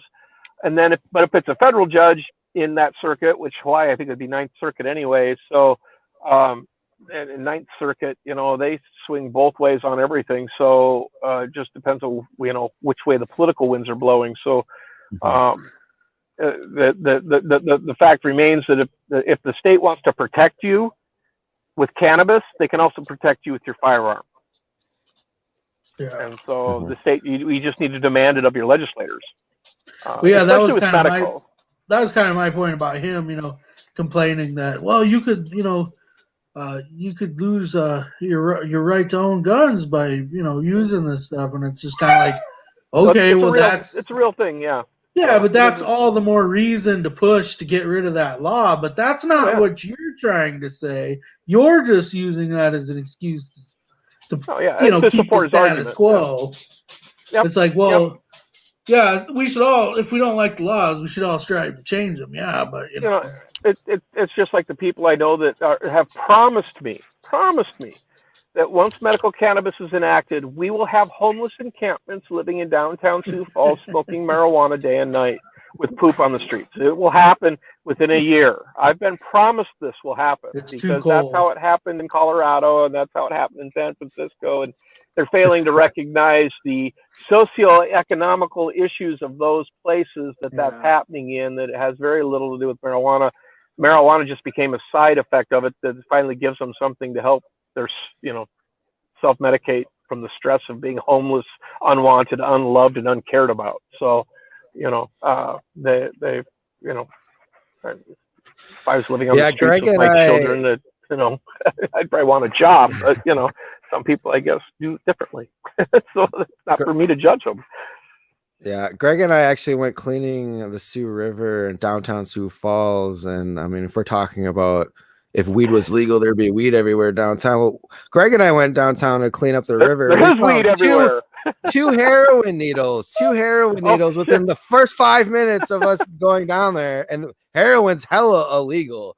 So, and there was a homeless encampment underneath the railroad tracks. So, I mean, it already happens. Like, these people will use them as an excuse to, like you say, just an excuse to keep the status quo. We can't have it. One of the biggest arguments I always hear about Colorado is the smell. It's like, well, so we're going to deny people their rights to freedom because you are offended by the smell. And again, there are that comes into laws. They just need to ban where it's allowed to be smoked. You know, they need to regulate where it's, I mean, if we're going to split hairs down that far, then we have to throw in some regulation to help, you know, control that status. So like here in South Dakota, I don't think that's going to be as big an issue because it's already illegal to smoke anywhere but very specific places. And since it's medical, you know, they could stipulate that medical cannabis could only be consumed at home if it's in a flower form, you know, because for some people, they need the flower form because they need an immediate reaction. Or here's one that escapes a lot of people that they don't know, but cannabis is processed by the P450 cytoplasm in the body. And so are a lot of other really dangerous medicines.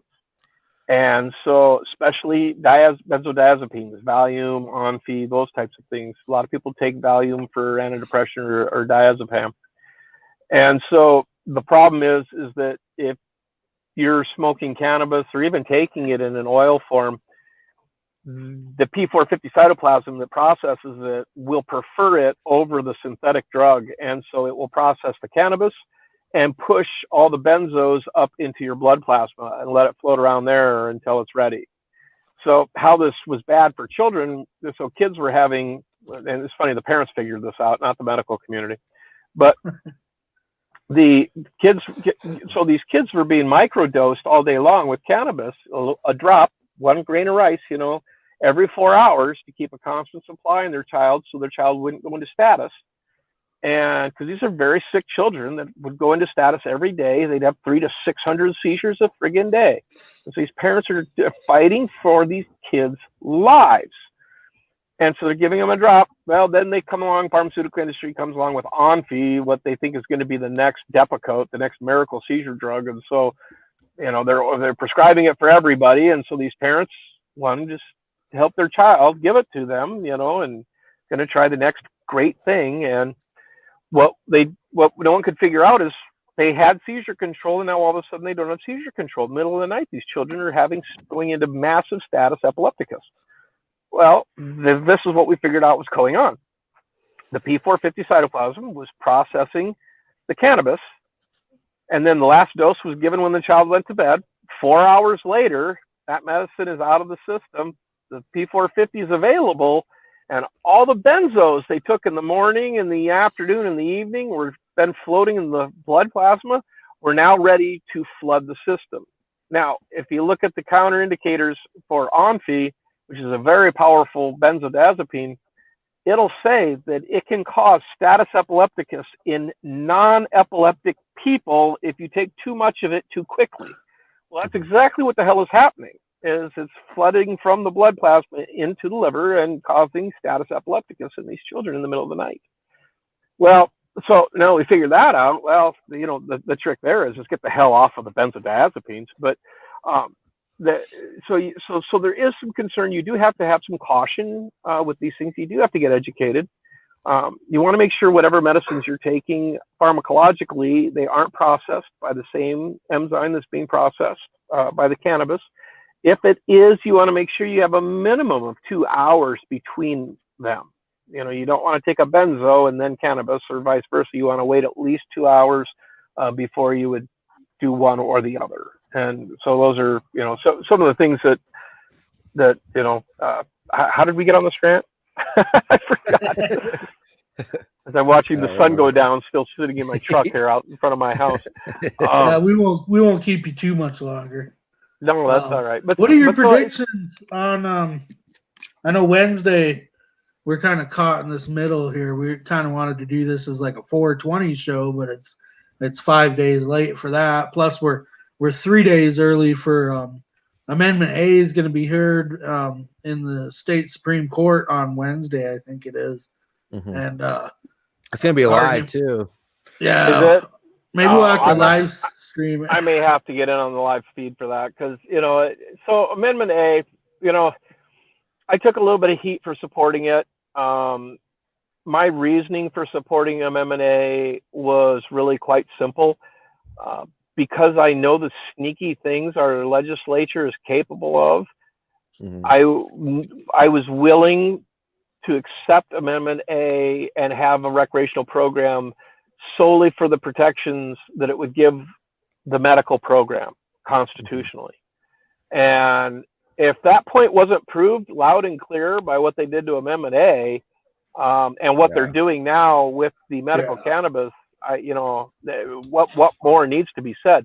There are a handful of legislators that are just not to be trusted with humanity, and they need to get on page with their voting public and that 78% and realize that, hey, we need to protect cannabis.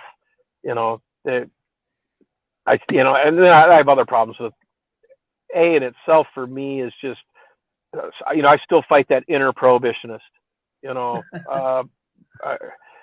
Let it go. I was a teenager once. There's a lot of people who could probably tell torrid stories about me. Most of them aren't true. The really fantastic ones I wish were, but aren't. The legend is always better than the reality. But I do recall no one dying from marijuana.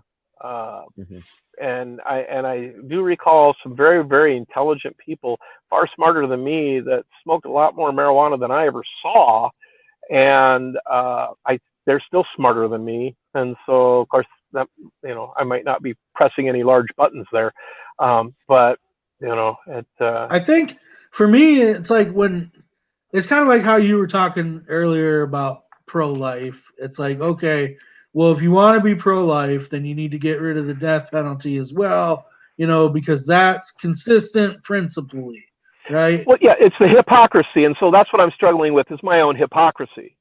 Because you hit it, Greg. You hit the nail right on the head. Yeah, but like with cannabis, exactly right. It's like a person should, in theory, be okay with cannabis legalization, because it's like, as long as you're going to have something as devastating as like alcohol legal and available at every gas station and in bars and all of this, it's like, well, then how can you honestly be against cannabis?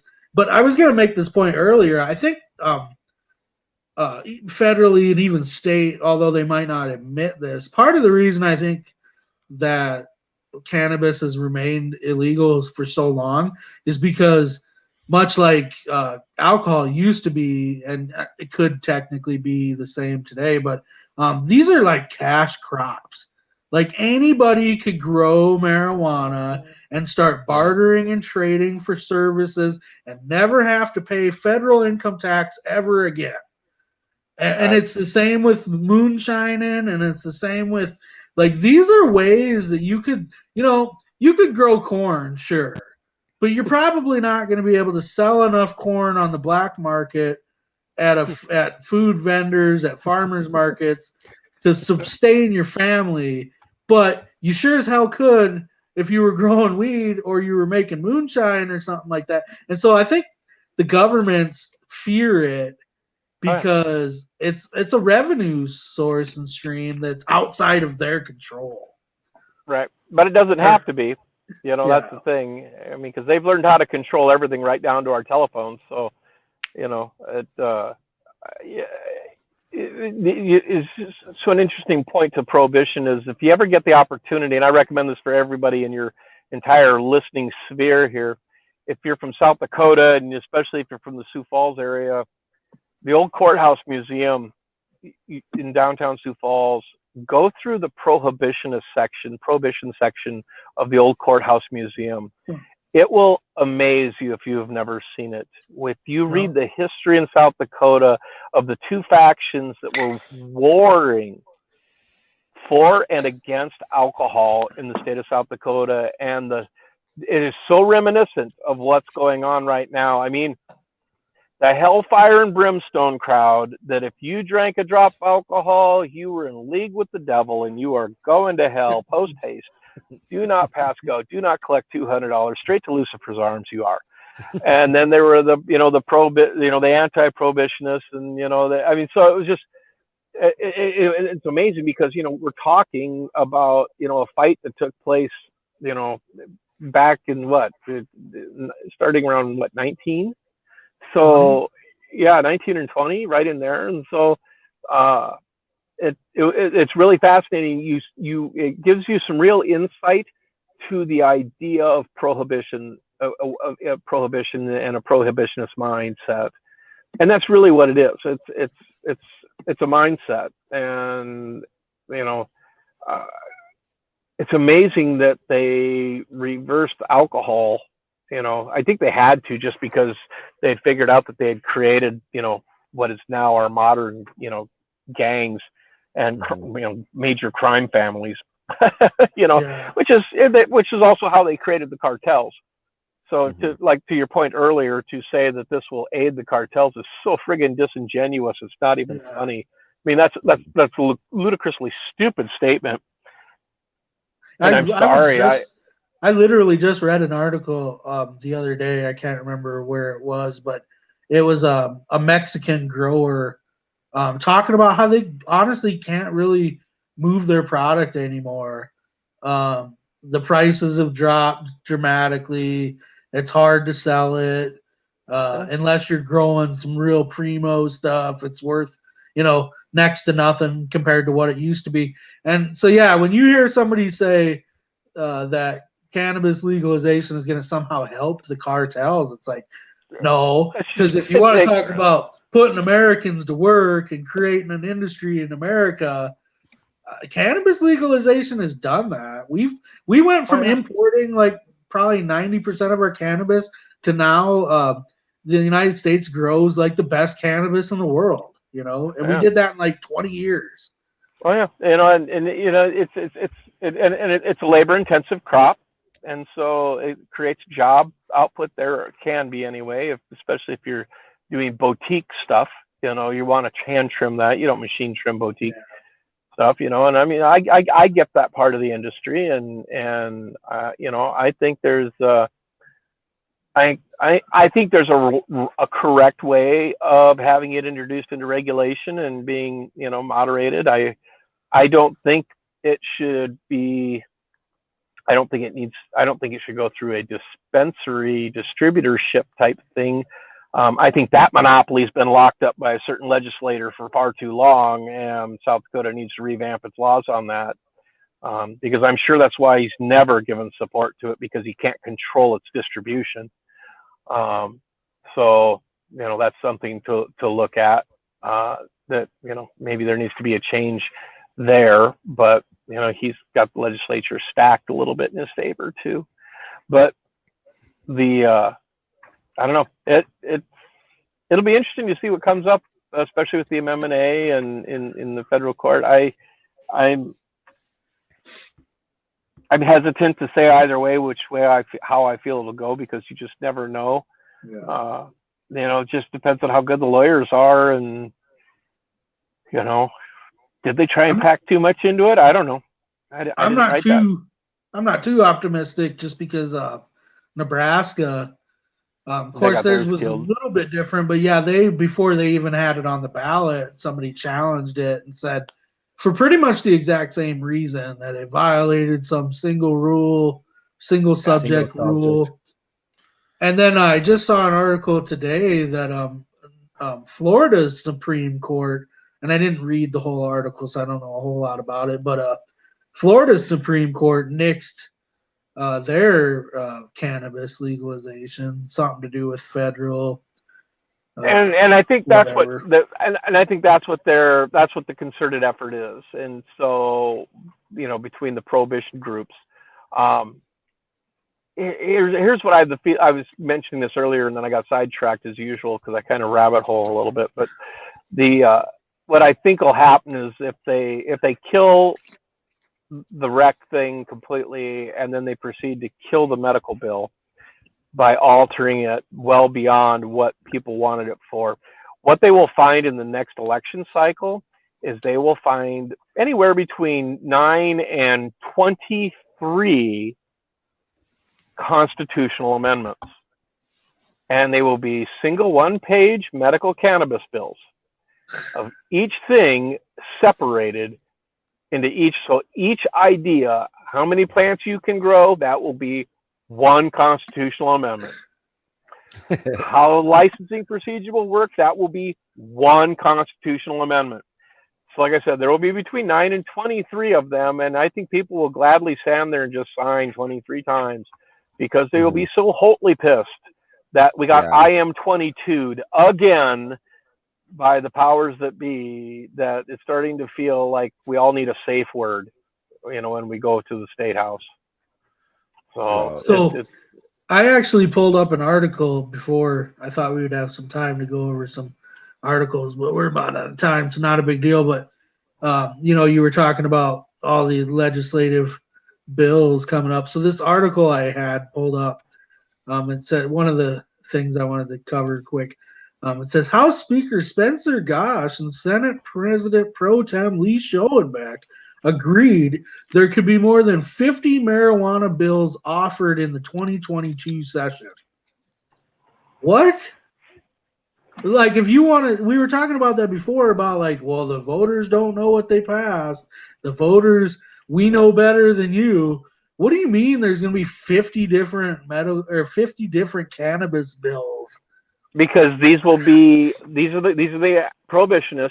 They're going to be pushing through different pieces of legislation to chip away at the main bill. Yeah. So they're going to go after plant count. They're going to go after raw flower. They're going to go after regulatory bodies. I mean, they're just going to try and chip away at it in each place that they can. And unfortunately, that is the nature of our politics. And I'm hoping everyone is watching their legislators clearly when this comes to see how they, act and vote, because I think it's funny that you went and lobbied the legislature constantly trying to get them to pass some sort of a marijuana bill.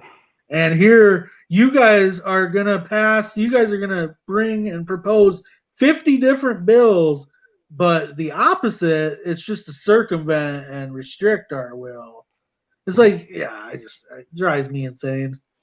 Yeah, it's sad. And here's the thing, is that just like with what's going on with what makes conservatives mad about our current administration, with just the 40 executive orders in the first week, just the ramrodding of everything that the Congress is doing. It was the same thing that made them mad, that got them Donald Trump. Same thing is going to happen here in this state. People are sick and tired of authoritarians telling them, parading as Republicans, parading as constitutionalists, and then in the same breath saying, "Oh no, I'm sorry, you're just not adult enough to make up your mind. I know better for you." And that or my God's bigger than your God, and so we're going to listen to my God now. And my God tells me that you can't have that, or you'll go to hell. It's amazingly stupid. But what does the Torah tell us about cannabis? Well, I've had a few discussions with a few rabbis in around our local Quad State area, and every time I get an opportunity, I ask. And it's now, the circles of rabbis that I usually talk to, though, are usually Hasid, and so they're very formal, very very devoted, and very very scholarly. I mean, these are guys that have the equivalent of like a doctorate, if you looked at it that way. They studied this all their lives, and I seem to always kind of get the same response, which is well, God made the plant, didn't he? And and I love that usually my question is answered with a question, and so and so the general premise is, and there's a formal, I believe, somewhere out east, if it's not New York, somewhere near there or in that general area, where one of the rabbis up in that region actually has given a kosher seal to a producer, and for medical use. That's kind of cool. And so that's very cool, actually. And so to have a body look at it from a perspective of, well, God made it, God knows why, Then you're going to have the argument from the other side say, well, God made arsenic too, and you're not running around eating arsenic. Well, God made arsenic for a different reason. Yeah. He didn't make an arsenic system in your body that required you to feed it arsenic to keep it healthy. He gave you an endocannabinoidal system in your body, and if it malfunctions, he made exact copies in phytocannabinoids so that you could replace them, so your body could work correct. Because I don't know, God's smarter than most of us, and so that seems to just make sense. Because if it was George Almighty, that's how I would do it. Now I get that it's not George Almighty, and I don't mean to be sacrilegious, but he did make the plant, and so there is a medical purpose for it. And do I think that God intended when he made that to say, hey, let's refine this, dry it, and smoke it, and have a hell of a good time? Probably not, because the plant's been around since before we knew what fire was. So I'm assuming that we just ate it raw and green with all of its trichomes and all of the good stuff that was in it. And it's actually kind of good that way. I bought some stuff that was made from a hemp distributor up in Minnesota that made a barbecue rub out of hemp. And wow, it was what a flavor. Super woody flavor to that hemp. I mean, it was strange and delicious all at the same time, and so but it's good for you. You should have 15 hemp plants growing in your backyard, and you should be cultivating the flowers off of them and chopping them up and putting them in your salad. I definitely think government set us back. They set us back in research and everything else, but even the government has never made us go forward in anything. I mean, even look at NASA versus Elon Musk. They laughed at Elon Musk when he said, hey, how come we just don't land those booster rockets instead of throwing them away in the ocean? Why don't we just reuse them? They're like, oh, you can't do that, you moron. And he's like, yeah, I fucking clowned you. Check this out. I think I watched those boosters land 100 times with my mouth on the floor going, that is so cool. Yeah. And so, yes, government has never done anything but hold back progress. And but even if you don't consume cannabis, it's like, you just think about all the things that can be made from it. Yeah. Yes. Holy just crap. Insane. And to think 2 years ago, hemp wasn't even legal in South Dakota. You couldn't even grow hemp. It's crazy. Yeah. And probably everybody listening to this podcast understands the gravity of everything that can be made with hemp. I mean, and so we don't even have to go down that road. But I'm tied into a couple industrial groups throughout the tri-state area that are working on some really cool things with hemp to come down the pike. One of which is a biochar program. There's a way of combusting the stalks of hemp into a biochar, and a gentleman by the name of Mr. Gruen from over at Spirit Lake has been heading a program with this with some other people. It's amazing. If you look at it under a microscope, this char from the stalks looks like a sea sponge, a natural sponge. Has all these holes in it. But what's amazing about it is this biochar can hold 40 times its weight in water. Yeah. So when you're mixing your composting for your organic grow operation for fruits and vegetables even, and you're spreading it out over your field, you mix this biochar into it. So it's a byproduct from industrial hemp production, mainly turning hemp into ethanol alcohol. It's from the extruding process, and then you combust it into the biochar. But so then it puts something back into the soil that the soil's been missing. Something we don't do anymore that we used to do a couple hundred years ago in farming, but we don't do anymore. And so it makes these super moisture pockets all throughout the ground that hold and retain that moisture from the winter. So we don't start out with these droughts. Well, the other thing it does is it gives these little microscopic living areas for the right kind of bacteria and bugs that we want in our soil that eat the wrong kind of bugs and weeds. And so So it has a habitat to it. It has a moisture holding property to it. And if you are using some sort of a feed within it or the fertilizer in it, not only is it holding 40 times its weight, holding that nutrients. So it really does some neat things. I mean, there's some really cool stuff coming down the pike for agronomy people, and they're working on just right across the border here in Minnesota and Iowa.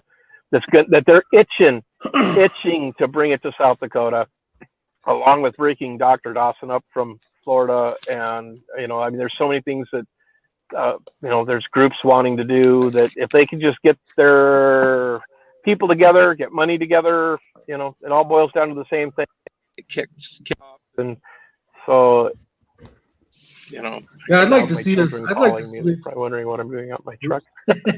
Yeah, I'd like to see us switch to hemp ethanol. To be honest, it's like quit growing corn. Hemp grows with way less water, way less pesticides and chemicals. Just. I mean, I know a lot of people aren't sold on ethanol in general, but imagine if you could get the price of a gallon of ethanol to 50 cents a gallon with hemp. Yeah, but you could get the price of ethanol to 50 cents a gallon with corn too. You just have to your process has to become more efficient. I mean, they're selling at market value, and so there are places where you can buy ethanol alcohol a whole lot cheaper than you can buy it in South Dakota. But it's just like diesel fuel. I was in Worthington, Minnesota just a few days ago picking up a piece of equipment. Diesel fuel was 30 cents a gallon cheaper there than it is here in Sioux Falls. Why? And so, don't tell me it has anything to do with the damn pipeline. It has to do with somebody who's in control being greedy, that's all. And so market value. Well, market value is a great thing. I love a market system. I just wish we had a better market system for some things. But hemp is one of those things that would fall into it. And so, producing hemp for ethanol, there are a lot higher production things we can do with hemp. Before I would turn it into alcohol, I would probably still make corn into alcohol, or maybe some other really large fibrous stocky plant. But you certainly could. Once you've harvested the flowers off it, you could run the stalks through it. But just think of everything you can make. You can make, bulletproof vests. You can make jeans, clothing, handbags, purses, drywall. You can make wood products out of hemp now. There's a guy down south that came up patented a process to compress hemp into hardwood. IKEA bought a whole ton of it from him to make their furniture out of. I had heard. The really interesting thing is when it's made out of hemp, they're making the big industry for it is making pallets, because they meet the ocean shipping standards, because they're naturally antifungal and they are termite resistant naturally. So they don't have to be soaked in chemicals like pallets that are used for shipping containers. So for overseas shipping. So, I mean, there's just so many right off the shelf uses that we have right now for hemp that we could take a third of our cropland in this state and probably, if we had the processing available to us in the state, we'd have a viable cash crop to our agriculture industry that could really send our agribusiness into the stratosphere in this state. Because this state, one thing it's got is a lot of bright people with really good business sense that, could really, make this thing run. And so I just hope we get it, kicked off and off the ground, both on the hemp side and the medical cannabis side, just because there are so many cool industries that we can do as far as renewable products. And, for everybody that's, got a global warming flag sticking out of their rump, hemp's a great way, to work on some of that. The extruding process, that makes a carbon footprint, and making ethanol alcohol, makes a carbon footprint. And you know what though? Your windmills aren't worth a shit. They can't be put anywhere. They can't be taken down. They can't be stored. They don't make money, and they cost more than what they produce, and we have to subsidize it with tax dollars. So let's throw up on his shoes, and let's move on to something that works. You know, if something can't run without a subsidy, I think it needs to die, die its death, and we move on to the next thing. If corn can't produce its own ethanol alcohol, it shouldn't be subsidized. It should die. Tobacco, same thing. If it can't make it on its own 2 feet, it shouldn't be subsidized. Well, yeah, that's why I don't like ethanol in general. I mean, I like the idea behind ethanol, but it's like it's heavily subsidized and it's not much cheaper than regular gas. You know, my truck can run on E85, but I don't hardly ever buy it because why would I put something in my truck that gets, 20%, 30% less fuel economy, and then I'm only getting a 30-cent a gallon discount, In every vehicle I have that was E85 rated, the cost offset in Sioux Falls for the price of the ethanol was never worth it, and so I've never ran it after my initial testing of it. And so everything from my 3.3 liter Chrysler 6-cylinder flex fuel to my my Yukon, both of them, they were just losers when you're running E85 in them. It wasn't worth the 20-cent discount to get 8 miles to the gallon. The cheaper gas gets too, the worse the discount is. Yeah. And of course, like I said, they're trying to keep themselves at a market share, and I get that, but you're getting market share plus subsidies, so at some point in time, you got to be able to stand on your own 2 legs, little boy. You got to be able to walk by yourself, and if you can't, then you probably need to not be operational. And so I feel that way with all of it. There was a guy developing inserts for solar panels that I had met not too long ago. He's an engineer, and he's figured out how to use carbon nanotubes made from hemp along with magnetite to bring the electrical conductivity of solar panels from the meager 20% industry standard, which is high for industry standard, to bring it up to 40%, so it's actually viable to use. Well, these things need funding. These people need money to keep this research going. And, he's also making dry cell batteries that can outlast lithium batteries, and we don't kill third world country children by mining our lithium. That's the biggest joke ever, is electric cars, everybody rallying around electric cars. The amount of lithium we are mining and children we are killing in third world countries to power electric cars, we should be ashamed of ourselves. We should be happy that we're burning fossil fuels until we come up with a better program, because lithium's dangerous. It's the blood diamonds of the 21st century. It just things like that drive me crazy. Yeah, there's a big argument that that's the only reason why we're in Afghanistan at the moment, is because there's a big lithium reserve to be mined there. Why not? If it's not that, it's the opium fields. So yeah, despite the opium crisis, here's a Freedom to Farm Act idea. So there's only 2 places in the world that it's legal to grow opium, and they're both islands. One's like in Italy, and I forget where the other one is, and one of them's going out of business. But these secluded places, this is where they grow the world's supply of it, except for what is bought illegally from the Taliban. And why you see soldiers protecting poppy fields for whatever damn reason. Every once in a while you come across those pictures. I hope they're photoshopped, but and not real. But the reality is that our government, does some really crooked things. And so there's a good possibility that, we're putting soldiers in harm's way for somebody's pharmaceutical business. And the fact of the matter is, in Freedom to Farm Act, a real Freedom to Farm Act, farmers should be allowed to grow that here. If there is a medical supply use for it here, it should be allowed to be grown here. For the amount of money they get for it, I'll guarantee you the farmer can afford to put up 80 acres worth of greenhouses, dig a moat around the whole thing. Again, turrets on all 4 corners and sharks in the moats with lasers. I'm down for it, and I bet the farmer is too. And we can even heat the water in South Dakota with the kind of money you could make growing that shit in these greenhouses. Why not let our agricultural industry have the rewards of good business sense? If somebody's got the Yeah. wherewithal to put that together, by God, they should be allowed to, and have a prosperous agricultural business. Just because a person grows a medicine doesn't make them a criminal. And that's, for whatever reason, we got a backwards look upon these things where we think you're a criminal first and a businessman second, I'm lucky that my business has nothing to do with the pharmaceutical industry, and it has absolutely nothing to do with the cannabis industry, and it has absolutely nothing to do with really anybody's industry other than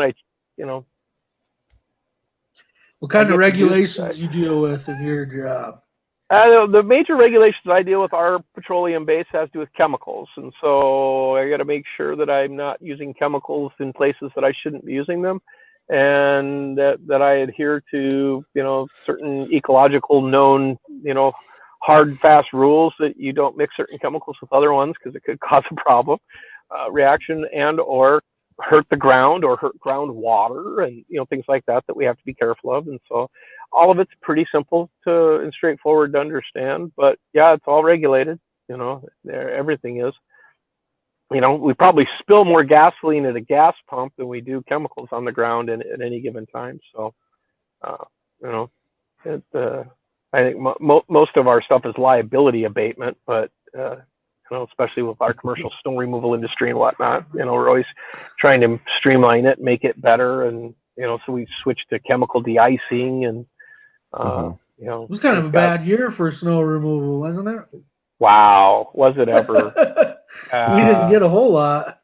We didn't even get enough to actually talk about it. I mean, our low average is 42 inches, and I think we ended at 35 inches for the year. So it was a loser with a capital L. And we didn't do much better last year. I think we ended at right at 42 inches. And then the year before that, we had 70 inches, which is a great winter. So, but this was a nor'easter, and nor'easters always suck. And so I guess we'll hope for a better year next year. But what do you do? Maybe I should run for office instead and just, go back to wearing a suit. Do it. Yeah. I don't know. The problem is the problem with running for office is then that, so how do you do that and not, give up your morals, and how do you stay in tune with the people and not become like all these other, Yeah. Do you live in Sioux Falls? Yeah. Have you thought about running for something like city council in Sioux Falls? Running for city council in Sioux Falls is just like anymore. It's like running for Congress. You got to have $1 million to do it, and so it's, we all live in bad districts. There's a lot of districts in South Dakota where there's like some great opportunities to run for office, because the people that are elected in those seats, it's like they run unopposed every year. Yeah. Blah blah blah. There was like 17 seats that went unopposed for the legislature in 2020. Oh, sure.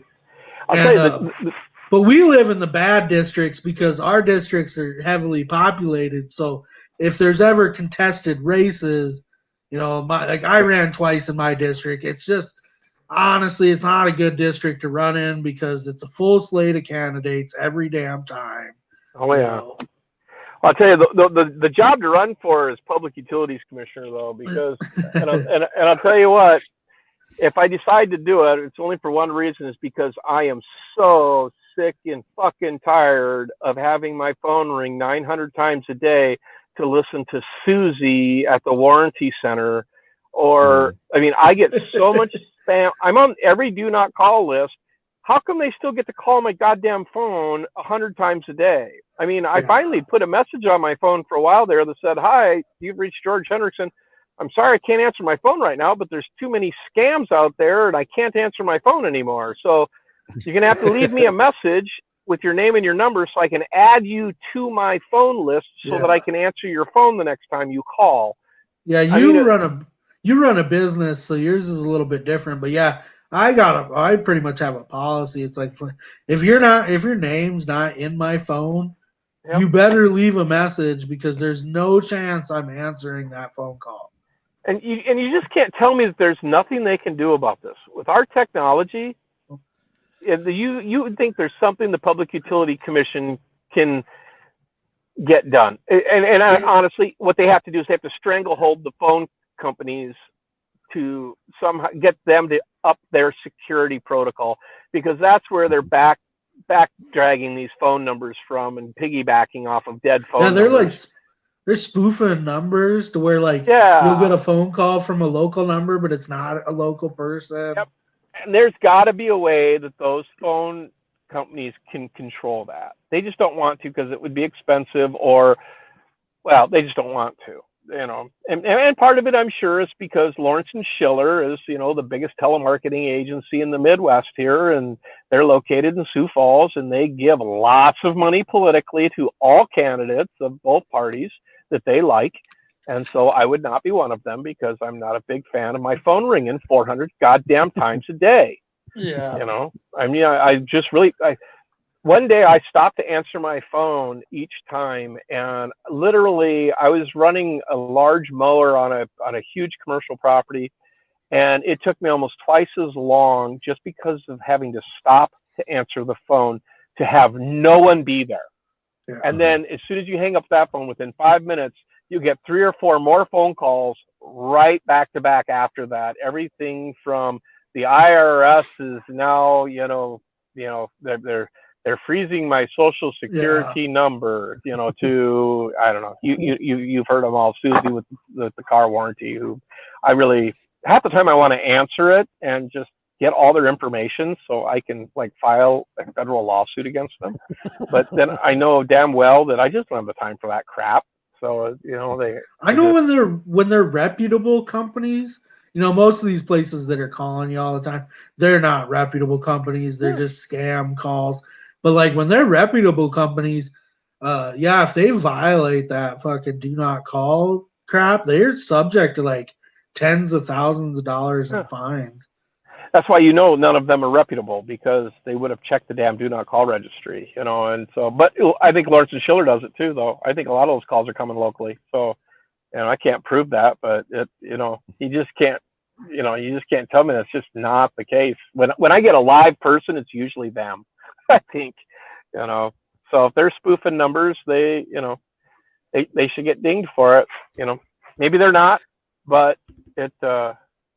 Tara Volsky says post the number to call. I guess it's the Public Utilities Commissioner number. Or is that what she's asking for? I don't know if she was asking to join, but we're 2 hours and 15 minutes in. I think we're done.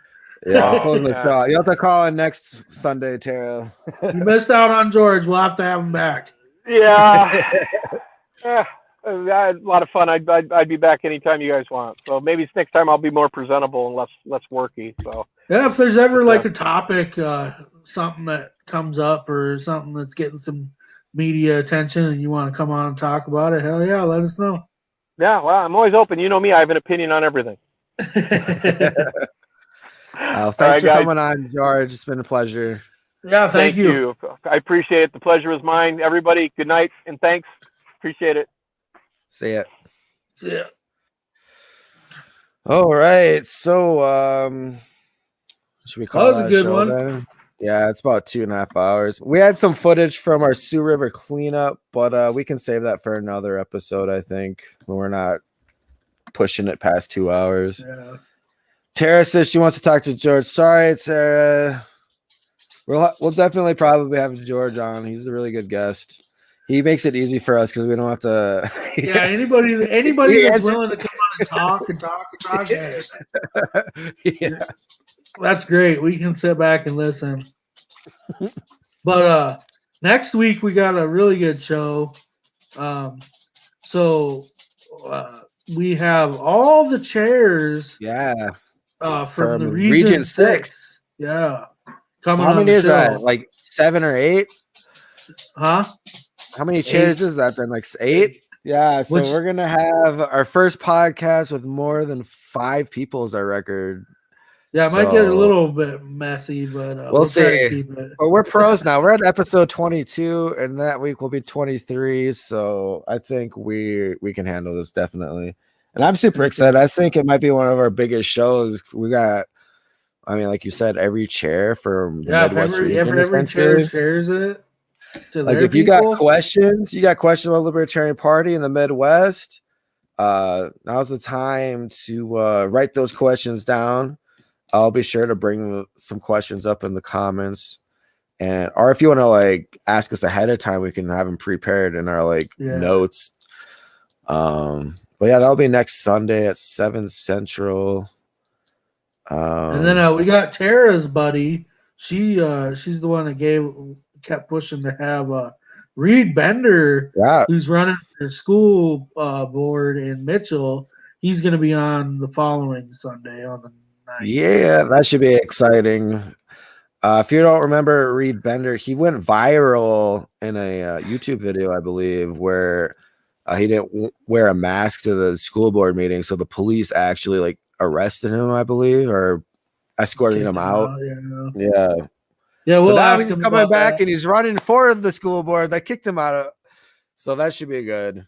And then we always mention this because we'll probably be mentioning this every episode.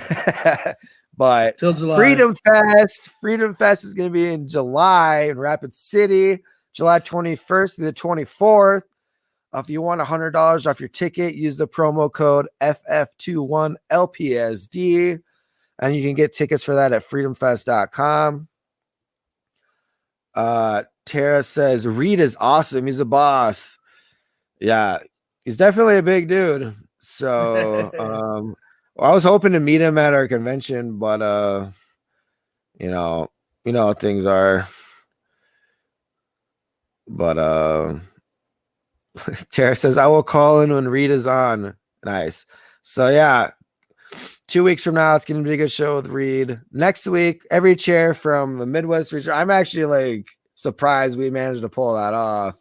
Yeah. So it's North Dakota, South Dakota, Nebraska, Minnesota, Wisconsin, Iowa, Illinois, and Missouri. Although Missouri, the chair will not be joining us. We will be joined by the vice chair, Robin Dominic. Nice. Well, that's just as. Do you have the list of names in front of you of all the chairs? No, I don't. But I know most of them. All good. Yeah, I know Tony Moen just got elected in Wisconsin. He'll be on. But yeah, he does a podcast on the Free Speech Media Network called Life and Liberty, I think is what it's called. Yeah, lots of good podcasts on Free Speech Media. We're also part of the Free Speech Media Network. There's basically a podcast from a bunch of different states. If you're interested in learning about the Libertarian Party, that's a really good resource. I'm trying to find the image. Here we go. Here's our closing out image. But yeah, if you liked our content today, please like us on Facebook. Just a little support of a like goes a long way.